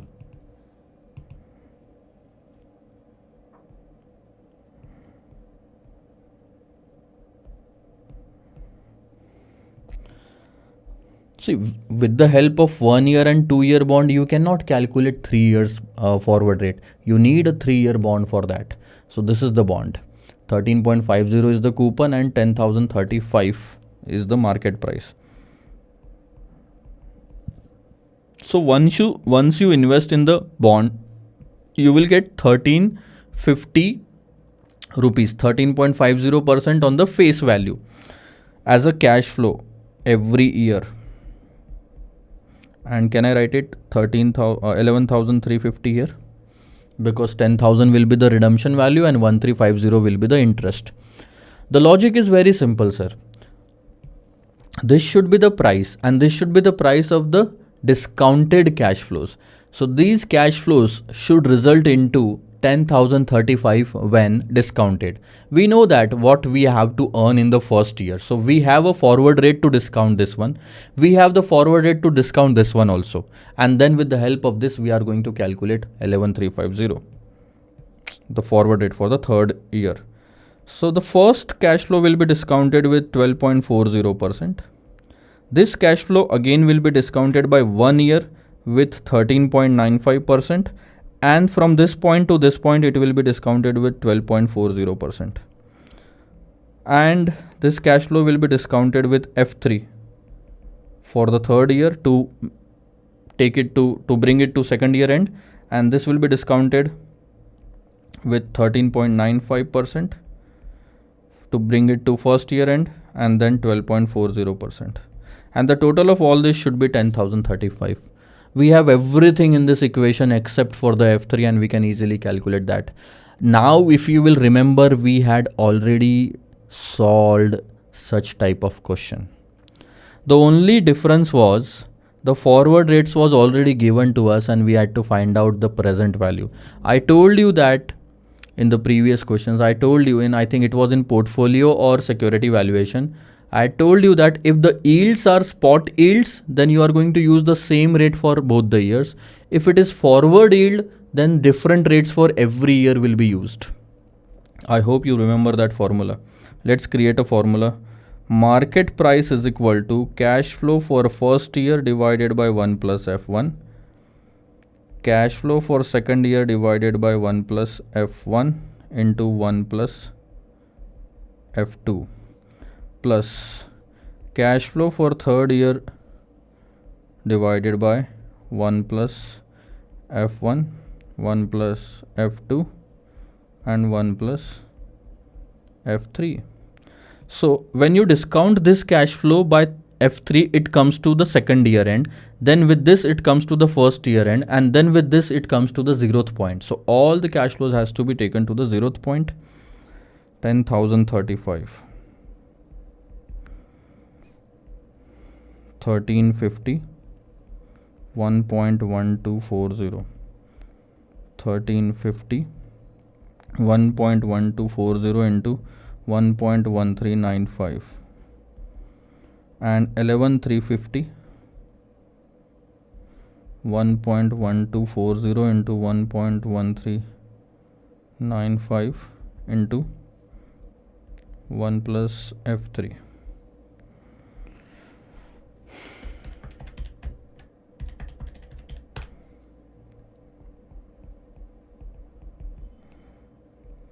$1,201.07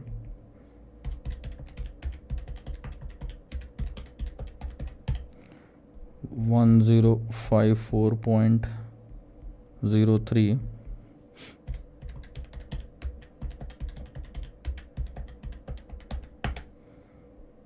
$886 1.66. You can round it off as well. 1 plus F3. Now let's get those two figures on the left hand side and deduct it from 10,035.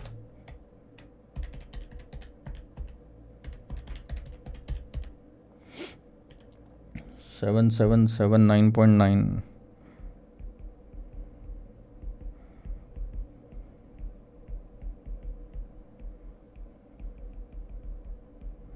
And with the help of this, you can calculate 8861.13.90%.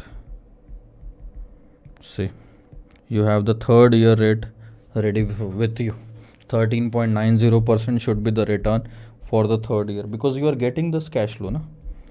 So with the help of each year bond, you are calculating what should be the return every year an investor should earn. Now understand, this 13.95 or 13.90% are not related to a specific bond. This is just the bonds which is available in the market, which is giving you an idea that what should be the earning for every year. And that's why if you have calculated 13.90% with the help of this was only possible with the help of 13.95, and 13.95 was only possible with the help of 12.40%. So if I have these three bonds in the market now, I can easily calculate what should be my third year return. So anywhere, if I'm going equity, mutual fund, FD, anywhere is taking a loan from me as well, I should be minimum asking them for this much of the return, because this is what the opportunity. I can invest in the third 3 years bond and I can earn that much easily. So if I'm giving it to someone else, 13.90% should be the minimum return that I will demand. And the same is happening in the 4-year maturity bond. So if I'm investing in the 4-year maturity bond, I'm asking a return specifically for the first, second and third year, that I need that much of the return for sure. So in the similar way, we can calculate F4 as well. So 12.40. 13.96 was the actual answer. They have made it 14%. Never do that in exam. You will never get to know about it, that we have to make it 14%. In this case, like if we go with that way, we can easily make it 12.45 or 50%. But don't do that. Whatever is the answer, just stick to it. This is giving you 13.85%. The reason is only because of that 14%. If they would have taken a proper rate in this case, then it would have been 13.95%. Since you have assumed higher return previously in the second year, the third year return has automatically got reduced. So in the fourth year as well, you are going to follow the similar approach and you are going to find out the equation. See, in the fourth year, it is not 1350, I think it's something else. Let me find out. Yeah, the coupon rate in the fourth year is same. So you can just increase one more year and add the values. I think you will be easily able to create a formula now. This is the cash flow for the first year and 1 plus F1. This is the cash flow for the second year, 1 plus F1, F2. This is the cash flow for the third year, 1 plus F1, F2, F3. This is the cash flow for the fourth year, 1 plus F1, F2, F3. And then F4 will be your priority. So this is what you are going to calculate in this equation. That will come to 14.62%. Understand that. Please understand one thing in this entire scenario. I hope you are now comfortable calculating this. All the yields were forward yields, and that's why you used different yield for different years. If these would have been spot yield, if the spot yield would have been given in the question, let's say, let's take this one. 13.95 is F2, right? But if it would have been S2, then what would have been the change in the formula? I will tell you.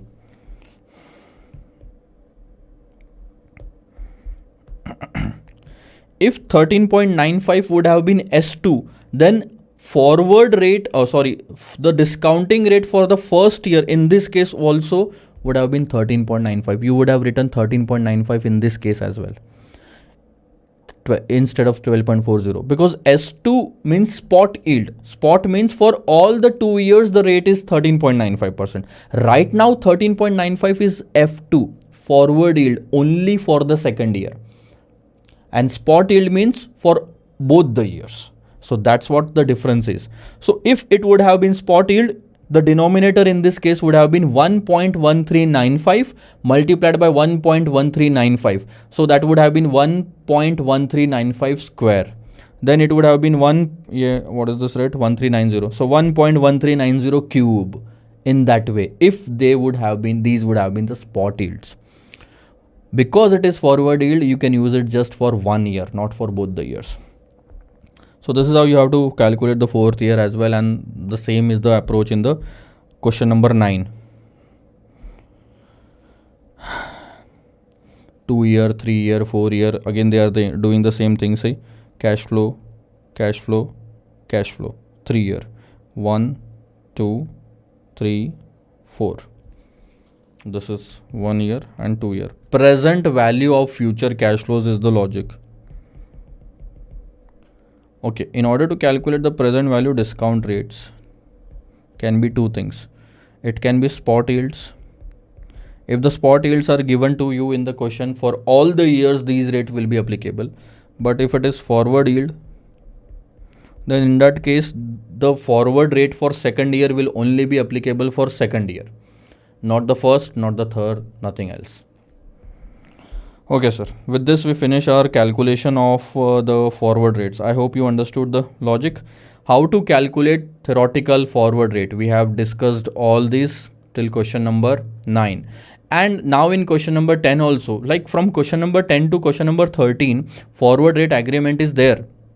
So we will be looking the question for forward rate agreement as well. But from question number 11, 12, we will be shifting slowly to interest rate futures. So there is one more question with the arbitrage on forward rate agreement. Remember the first concept that I told you, we will be needing that concept now. Remember the situation, I gave you 121 rupees. This was the rate for borrowing as well and deposit as well. So I gave you 121 in this case and I gave you 123 in this case. And I told you how smartly you can pay in this. I asked you how smartly you can play in this equation. So you said that we will borrow at that rate and invest at that rate. Why? Because borrowing will ensure the payment is 121 at the end and investment will ensure the receipt is 123 at the end, making a profit of 2.17. That's what we are going to do in this question. We need to find out an opportunity where the rates are lower. We will be borrowing at that rate and investing at the other rate so that we should ensure a profit at the end. So we'll take a break of another 1 minute or something and I will be back to discuss this question. So welcome back guys after this break, and this is going to be question number 10. Let's read this question directly. The following market data is available. Spot USD by JPY 116. Now this is something related to Forex as well, but like Forex, the concepts of Forex are not that much used in this question. So it will be very easy for you to understand that it is related to interest rate risk management only. Okay, but still I will just explain a couple of things from the Forex. This is the spot rate, means today you can deal in the currency. USD is US dollar. Okay, this is JPY, means Japanese yen. What happens is that this is how the rates are quoted in the market for currency. The first two letter explains the country name. United States, JP means Japan, and the last letter means the last alphabet explains the currency. D means dollar, Y means yen, the currency of that country. Okay, now it is 116. How to read this? 116 Japanese yen for $1. It is from right to left. 116 Japanese yen for $1. So what is one? Japanese US dollar. And what is 116? Japanese yen. Okay, forget about it that now. Deposit rates per annum are given to you in this table. You can see that if you deposit in US dollar, if the currency that you are depositing in is US dollar, then it will be 4.50%. Understand, 4.50% per annum. Per annum. So if you deposit it for only 3 months, then the bank will give you 4.50% per annum. But if you deposit for little more than 3 months, that is 6 months, then the per annum rate will increase by 0.5. Okay, sir. But make sure that these are per annum rate, which has to be converted into 3 month and 6 month later on. So if you have to divide this rate, you will have to divide it by 4 because there are 4 quarters in a year, and 5% should be divided by 2 for semi-annual period. Similar will be the case for Japanese yen. You can clearly see that the Japanese yen Japan has not made any difference whether you are depositing for 3 months or 6 months. The per annum rate is 0.25% straight. Forward rate agreement for yen is nil. That means there is no FRA available in Japanese yen currency. I will just draw this 3 month and 6 month. Then you will be able to understand.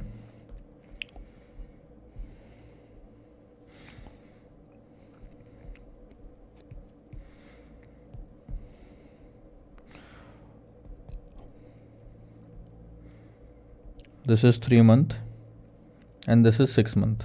Okay. In both the cases, you will have to deposit today itself. Only then those rates are applicable. But tell me one thing. If I want to deposit money after 3 months for the next 3 months, then what exactly is the solution?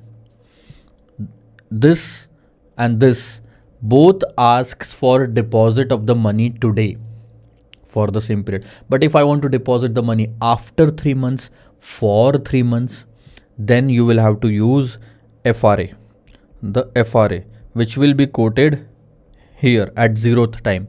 And the same is said by the question that in case you are thinking of depositing money after 3 months for the next 3 months in yen, then it is not available in the market. That means you can't deposit yen after 3 months for 3 months in the forward market.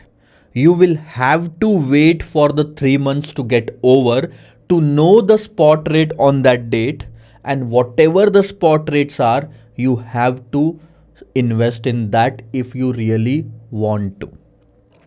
But for US dollar, if you are worried about the interest rates, that what will be the interest rate after 3 months for 3 months, then yes, the forward rate is available in the market. Now, what should be the 3 months forward rate agreement rate for the 3 months forward? This is for US dollar only, because for yen it is nil. How will you present this FRA? What type of FRA is this? Can I call it 3/3 FRA? Because I'm investing after 3 months for 3 months? No, sir. The way it is presented in that the first number explains that when the investment will start. In this case, you are investing, or if you are taking loan, then when the loan will start. When the investment will start from today and when it will end from today.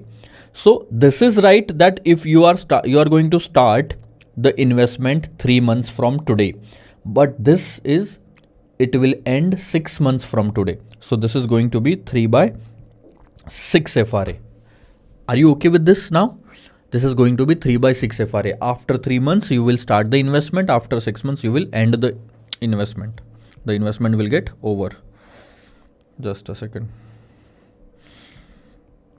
Okay, so that's what the question is asking you. What is the rate here? And it's very easy, sir. Understand, this is just fill in the blanks. The cash flows in this for 6 months should be equal to the cash flows invested in this for 3 months and then for FRA. So the cash flows received at the end of the 6 months in both the cases should be equal. Should be equal if the equilibrium has to be achieved and arbitrage has to be avoided. So let's give it names. This is going to be 1 plus, let me just take this, 1 plus spot rate for 3 months. This is 1 plus spot rate for 6 months. And this is 1 plus forward rate for 3 months.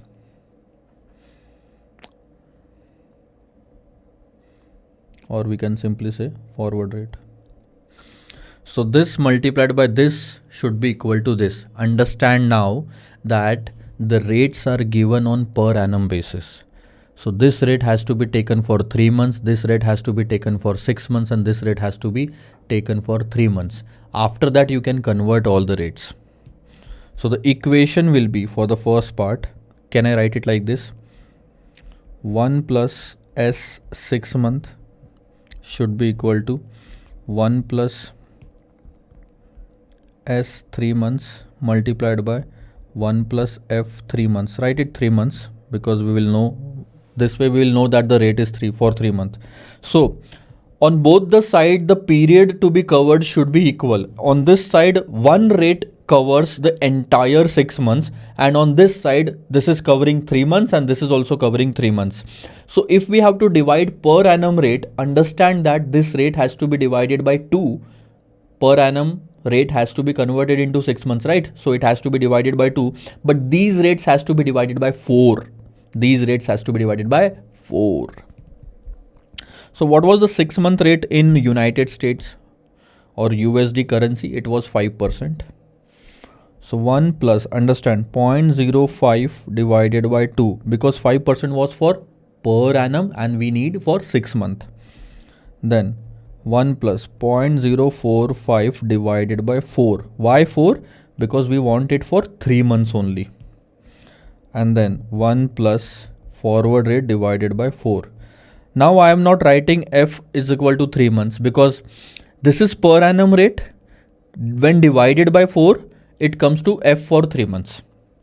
So right now this is F for 12 months. Now we can solve this equation and we can have the forward rates that has to be quoted by the bank. That should be, in fact. So this is 1.025 is equal to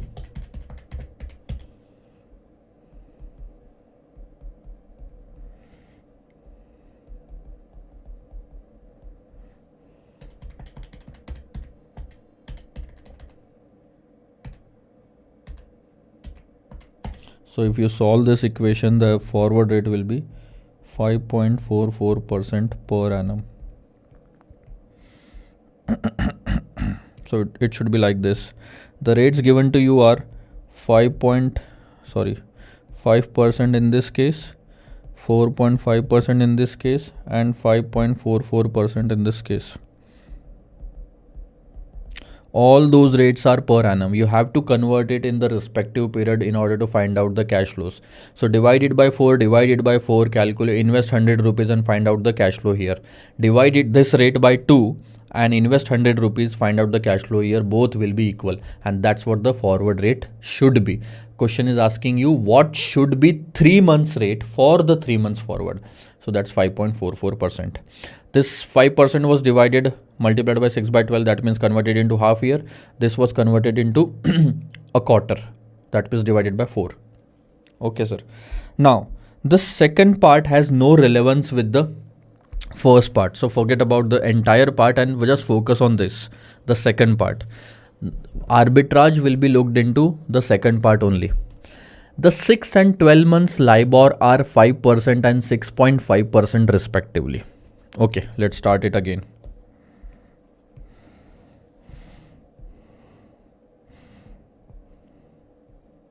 Six month and 12 month. 6 month, 12 month floating rate.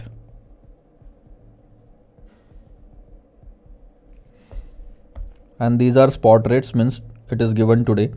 5 and 6.5% and 6.5% respectively. Okay, sir. This will be considered as per annum rates. So this is per annum, this is per annum. A bank is quoting 6 by 12 USD FRA in USD, first of all, not in yen, and that is 6 by 12. Means a period starting 6 months from now and a period ending 12 months from now. So a period starting 6 months from now is this, and period ending 12 months from now is this. So basically this is the area that the bank is talking about. So if someone wants to deposit or borrow for this much period, means borrow or invest at this date and repay or get the proceed at this date.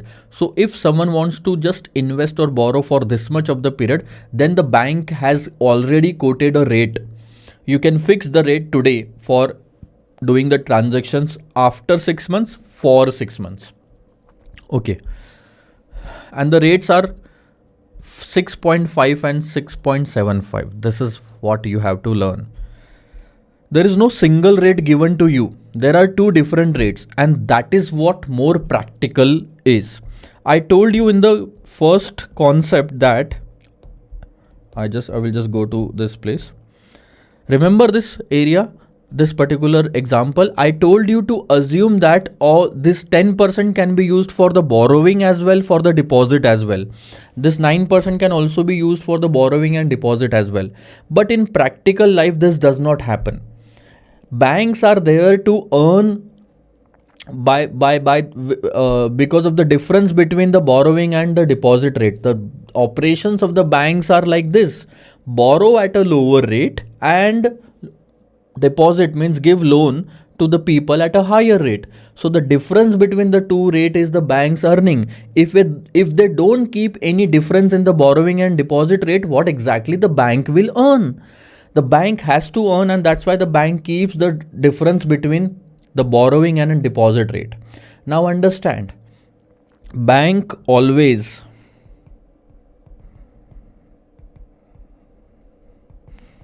buys cheaper and sells higher. That means at a lower rate, bank will buy the money, and at a higher rate, bank will sell the money or asset, anything, you can say currency as well. So if the bank is buying money, that means bank is taking money from you. You are investing. Understood? If you want to deposit, bank will buy the money. See, this is what you have to understand.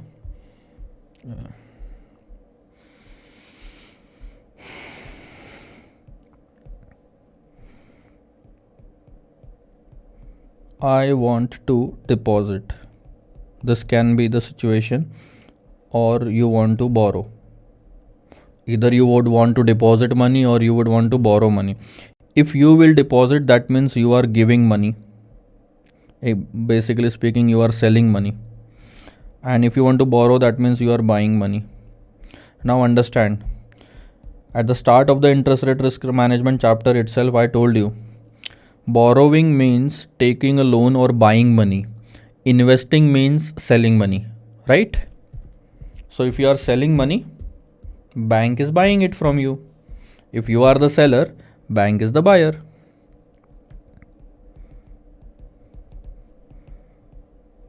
Am I right? If you are the seller, bank is the buyer. And if you are the buyer, bank is the seller. And understand, bank will always buy it at a cheaper rate and sell it at a higher rate. So the rates are always given from the bank's angle. In this particular quotation, you can see that 6.50 is lesser than 6.75. So this is where the bank will buy money from you and bank will lend money to you or sell money to you. Now you decide what exactly you want to do. If you want to buy, bank will sell. If you want to sell, bank will buy. So it is from the angle of the bank and not you. Now, it's very much clear that these are the rates given to you. So let me take a question, let me take a situation. I want to borrow money. If I want to borrow money, I am buying the loan. Bank is selling the loan. The selling rate is this 6.75. Bank will sell it to me at a higher rate, obviously, because only then they will make a profit by buying at a lower rate and selling at a higher rate. If I want to deposit money, that means I am giving money to someone else. That means bank is buying my money. If the bank is buying my money, they will pay me interest at 6.50. So this is the buying rate. Okay, so keep this in mind. Now the question is there any arbitrage opportunity? Arbitrage opportunities will open up if the theoretical rate that we are about to calculate for this period does not matches with these rates. These are the real rates, the actual rates. If the theoretical rate does not match with the actual rate, the arbitrage opportunity will be there. So first step is to find out whether there exists an arbitrage opportunity. And for that purpose, we need to calculate theoretical forward rate.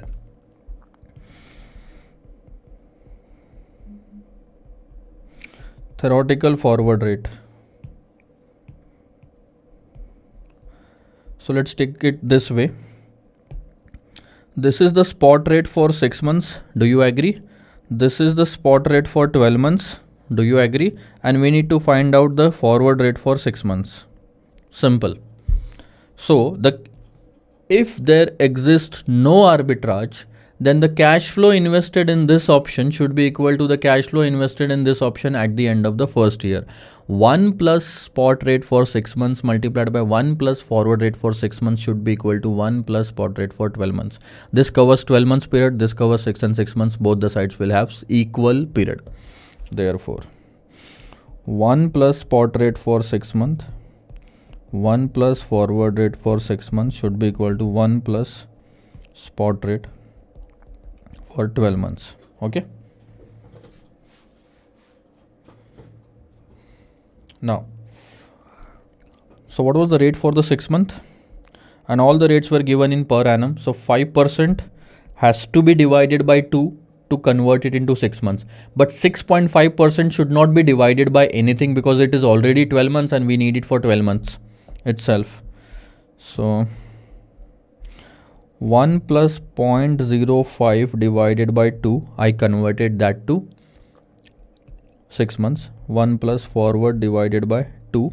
So this rate is per annum, but when it is divided by 2, it becomes for 6 months. And then 1 plus 0.065. Am I right? 6.5% for 12 months and 5% for this. Let's solve it.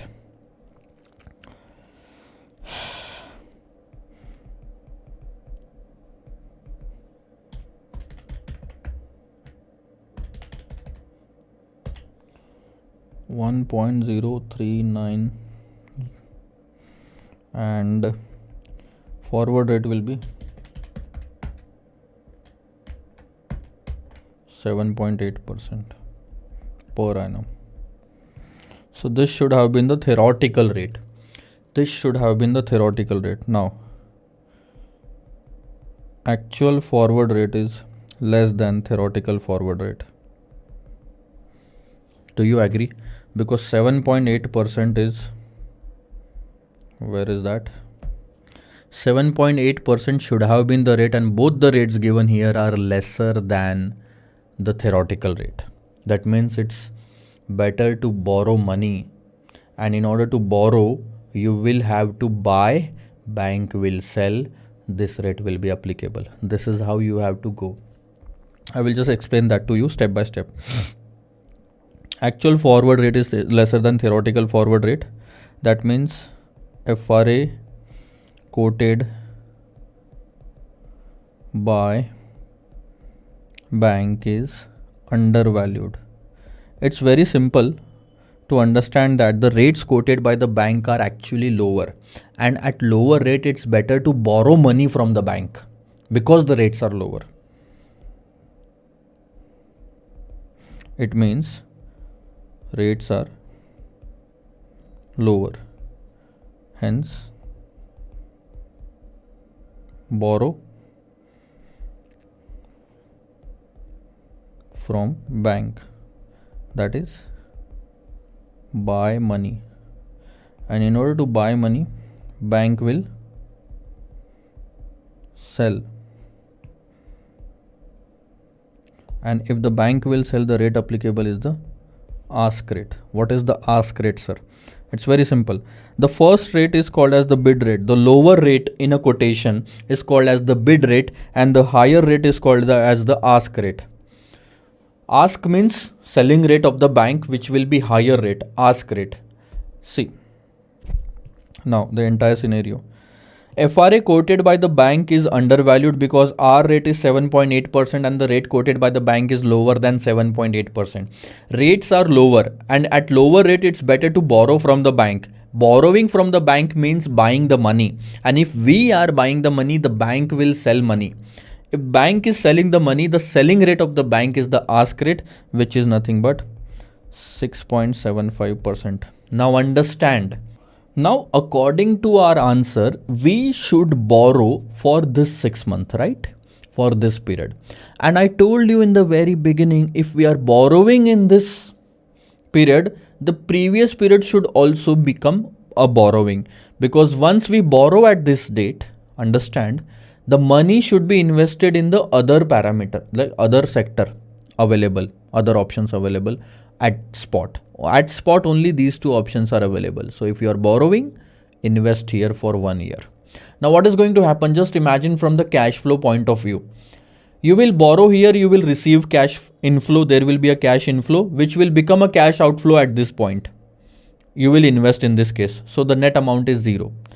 After 6 months, you will borrow at this rate. Again, there will be a cash inflow just to make a settlement of the previous borrowing. So you will have to repay this particular loan at this date, this loan will be repaid on the same day by borrowing for the next 6 months at this rate. Now, the moment 12 months will get over, you will receive money from this investment and you will use that to make a repayment for this borrowing and still will be left with certain gain. That's where the magic will happen.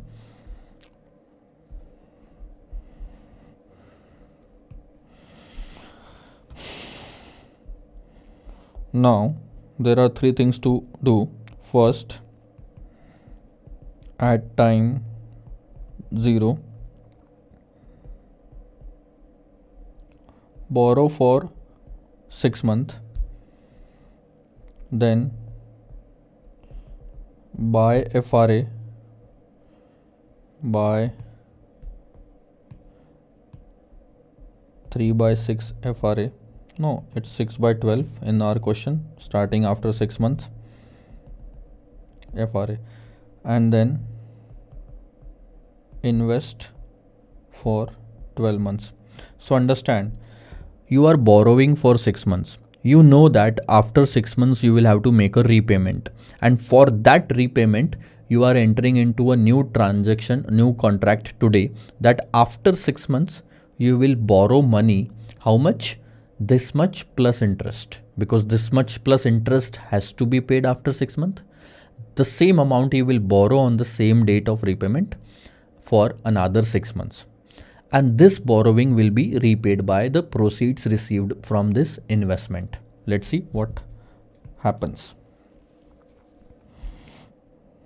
Arbitrage transaction.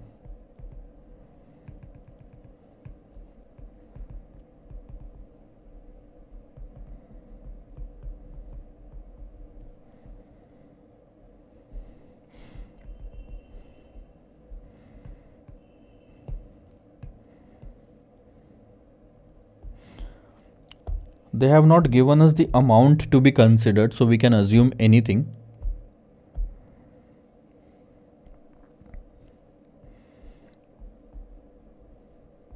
You borrowed 1 lakh rupees, okay, and you invested 1 lakh rupees. The net cash flow is 0. And imagine at 5% per annum, and this is at 6.5% per annum, right? So you know at the start itself that after 6 months you will have to pay 1 lakh and 2.5% interest, half years. So that's around 1,02,500. Exactly 1,02,500 is what you have bought FRA for, forward rate, 1,02,500. At the end of 6 months,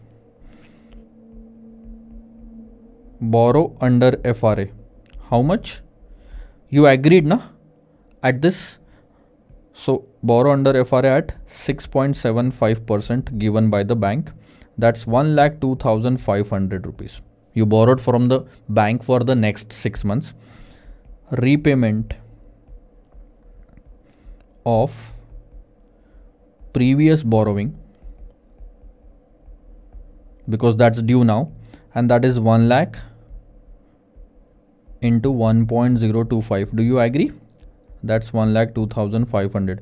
You knew it at the start itself, and that's why you borrowed 1,02,500, so that you can make settlement easily. And again, at the end of the 6 months, you are not investing anything from your pocket, not at the 0 time, nor at the 6 months end. Now, at the end of 12 months, what is going to happen? You just are going to receive investment proceeds.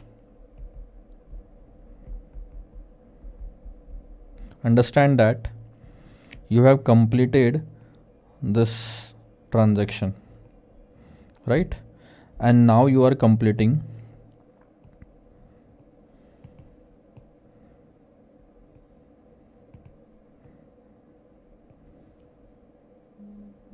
this transaction, right? Investment proceeds will be very easy to calculate. You invested how much amount? 1 lakh at 6.5%, so 1.065. That's 1,06,500 you are going to receive, and Then you will make sure that the repayment of the previous borrowing under FRA is done. That's 1,02,500 that you had borrowed, right? For 6 months.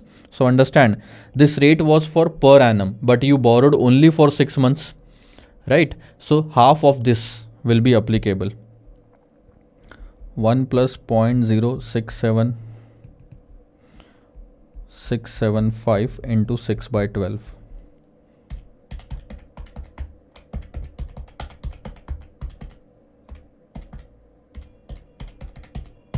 1,59,59. 105959, and the balance left is 541 rupees. That's your arbitrage gain.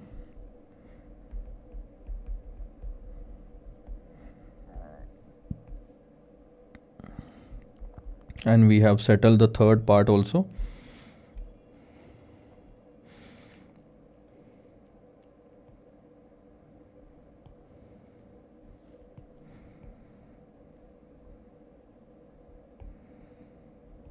Here, and you know that in the beginning we just made a contract which was actually honored at this, so we can complete this as well if you want.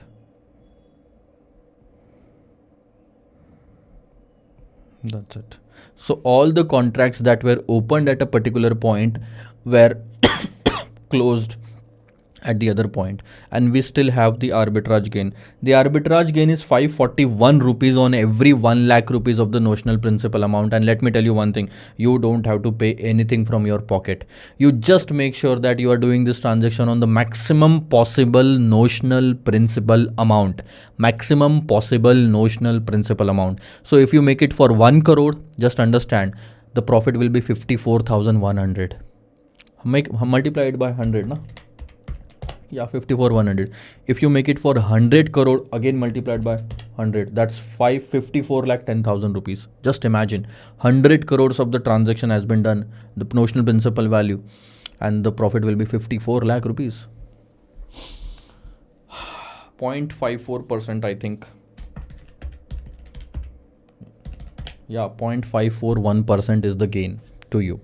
So you decide the notional principal amount. The maximum possible should be undertaken. This was the profit. Now this was the profit because there was a difference between 7.8%. Understand, 7.8% and 6.75%. Where is that? Yeah, 7.8% and 6.75%. So that's what the opportunity was. Getting it? 7.8% was theoretical rate, 6.75 was the actual rate. So can I say 1.05% is the possible arbitrage gain? This was per annum, this was per annum, that means this is also for per annum, right? 1.05%. But the transaction, the FRA period was only for 6 months. So if you divide it by 2, it will come to 0.525%, and this is coming to 541 divided by 1 lakh, that's 0.541%. The only difference between these two is the interest, because this is the cash flow, this is the rate at the beginning, this is the rate at the end. So somewhere both of them will match. So this is how the arbitrage transaction will happen. You have to go through it once again to understand from where we started. It's very simple, sir. First of all, we calculated the theoretical rate. Just understand from this that we calculated the theoretical rate for this and it came to 7.8%. We knew that if the deposit or the loan has to be there in this period, it has to be at 7.8%. When we saw that the bank is quoting a lesser rate for this period, we knew at that time that we need to borrow at that rate, because the lesser rate means lower interest rate. At lower rate, we prefer borrowing. At higher rate, we prefer selling or investing. So the rate was lower by the bank and we preferred borrowing. We are borrowing, bank is selling the money, that means 6.75 the ask rate was applicable. We will learn more about the bid and ask in the forex chapter. So we borrowed, the decision for us was to borrow at that period. If we are borrowing at that period, the previous period should also be of borrowing and the other period should be of investing, and then keep on settling all the transactions, and at the end you will realize you will have some profit of 541 rupees. That's it. This was the question, sir. It took a lot of time, but yes, this was the first question on arbitrage. That's why it took some time. And from question number 11 also we are going to like the question number 11 also is on the forward rate agreement, but it will also we'll also discuss something about the interest rate guarantee in that. So in the question number 11 we are going to discuss after some break.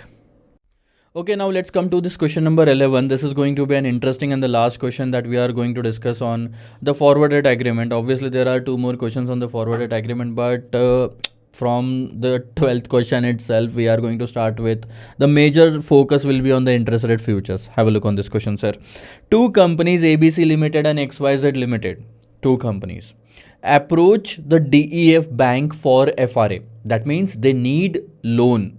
In this question, ABC and XYZ need loan, a huge amount of loan, that's 100 crore rupees, and that's why both of them went to the DEF bank for FRA.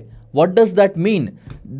If a company is going to a bank for forward rate agreement, that means they don't want the loan today, they want it somewhere in future, and they are worried about the rising interest rate, and they don't want to take the loan at a higher spot rate. That's why they want to fix it today itself. Okay, they want to borrow a sum of rupees 100 crores after 2 years for a period of 1 year.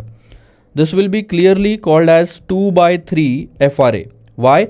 It will start after 2 years and it will end after 3 years from today, because they want it only for 1 year. If they would have wanted it for 2 years, I would have said 2/4 FRA. Okay, this period is the difference between the two. Starting period is 2, ending period is 3 years from today.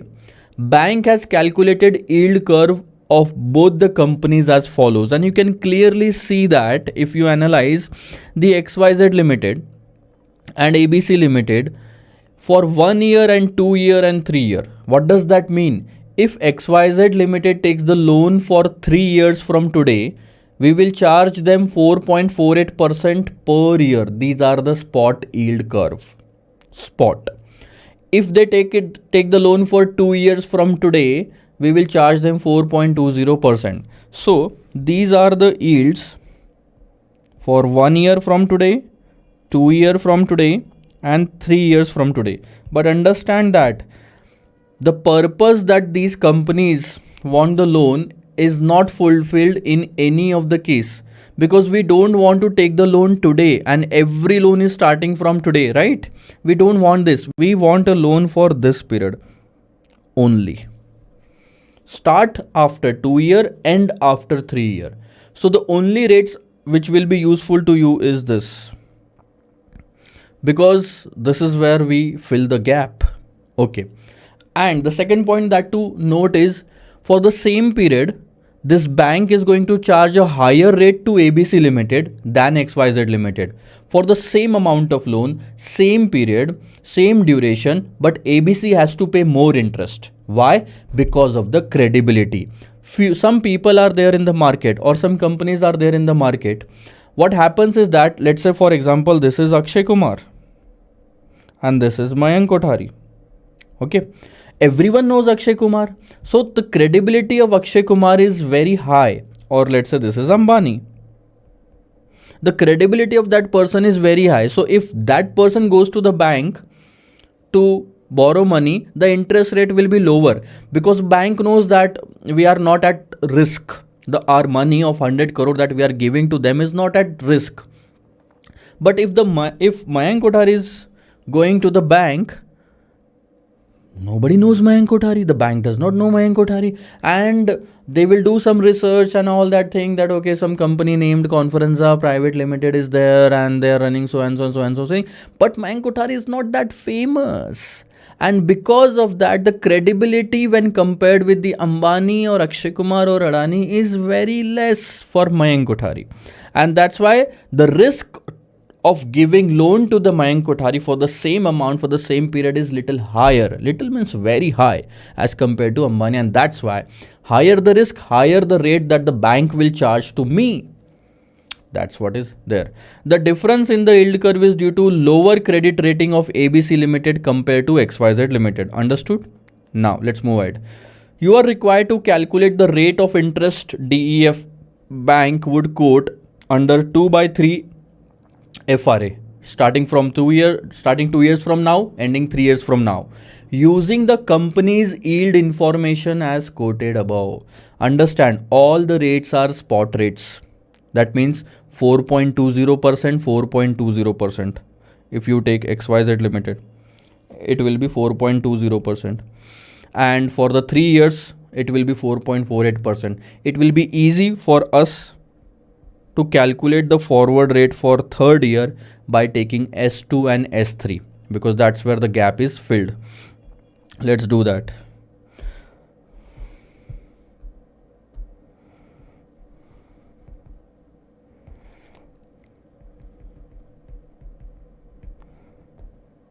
ABC and XYZ. Let's first calculate XYZ.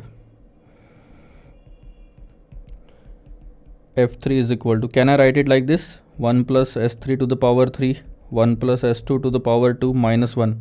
It's the same formula. If you want a derivation, 1 plus S3 into 1 plus S3 into 1 plus S3. So any amount invested at this should be equal to 1 plus S2 into 1 plus S2 into 1 plus F3. So you can take this one also as an equation and then start solving the question. For both XYZ and ABC, you are going to do the same. I'm just shifting directly to the formula. See, this is 1 plus F3 that you wanted. This is 1 plus S2 to the power 2 and this is 1 plus S3 to the power 3. You can just solve it and you will get the third year rate. Third year, not 3 years, third year, 5.04. And the same to be calculated for ABC, it will give you 6.38%. I hope you know the calculation. I don't have to involve myself right now in the calculation after looking at like around 10 questions. Okay.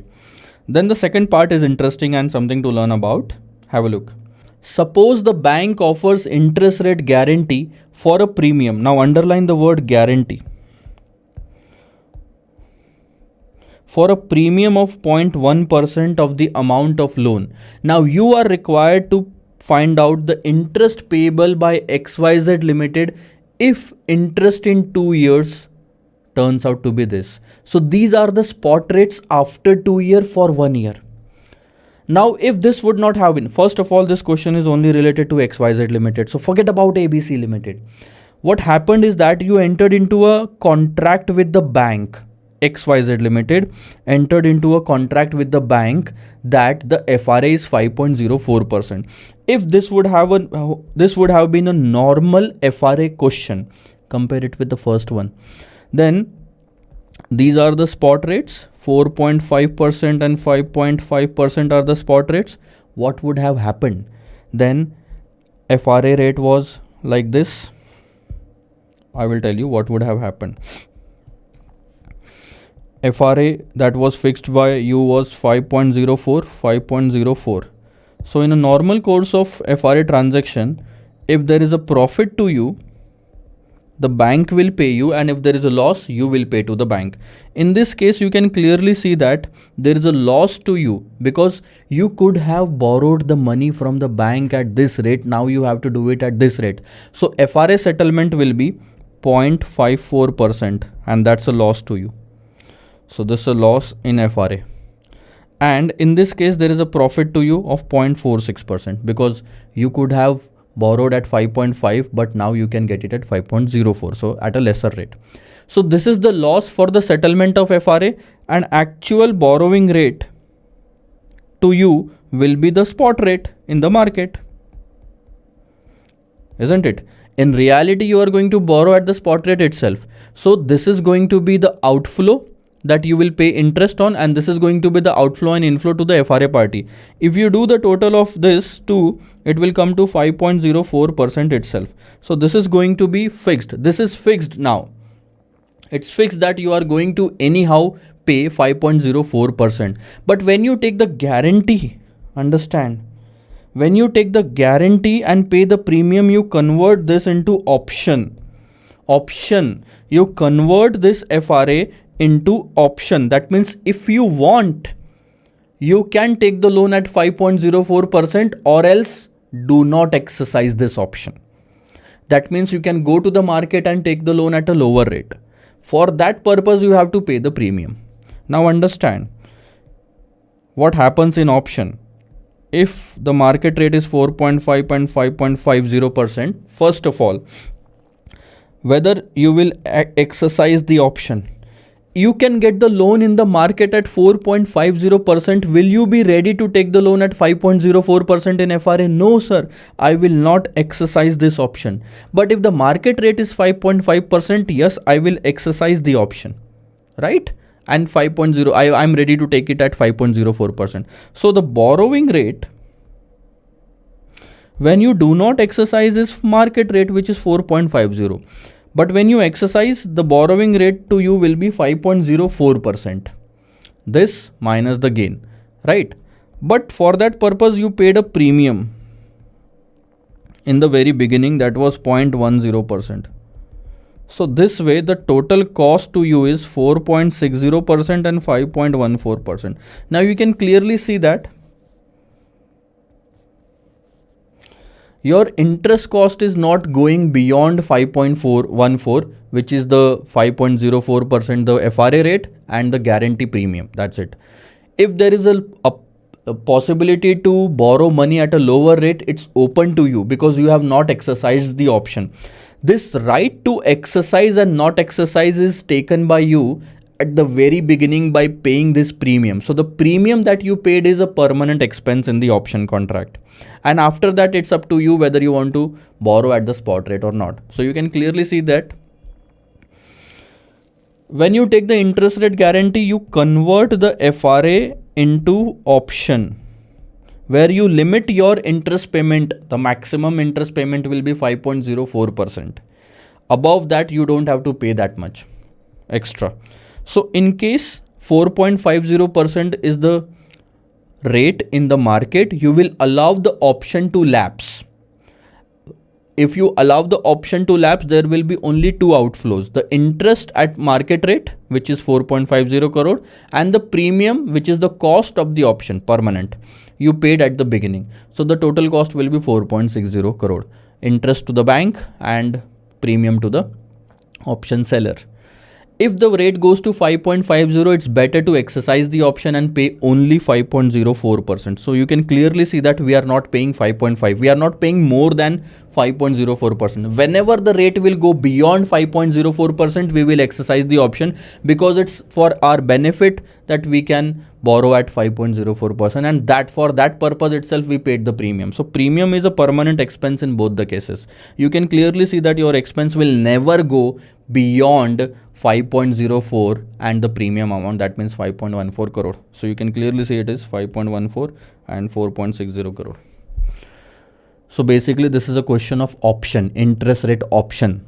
When you pay the premium on FRA, you convert that FRA into an option so that you can exercise only when there is a profit to you from the option, and when there is a loss to you from the option, you will not exercise it, and rather you will go to the spot market to borrow the money. So this is how the question has to be. We will see a lot of question on the options as well later on in this chapter after the interest rate future concept. With this, we finish the forward rate agreement. Obviously, there are couple of more questions on the forward rate agreement, but our focus will be on interest rate futures from the next question. See you.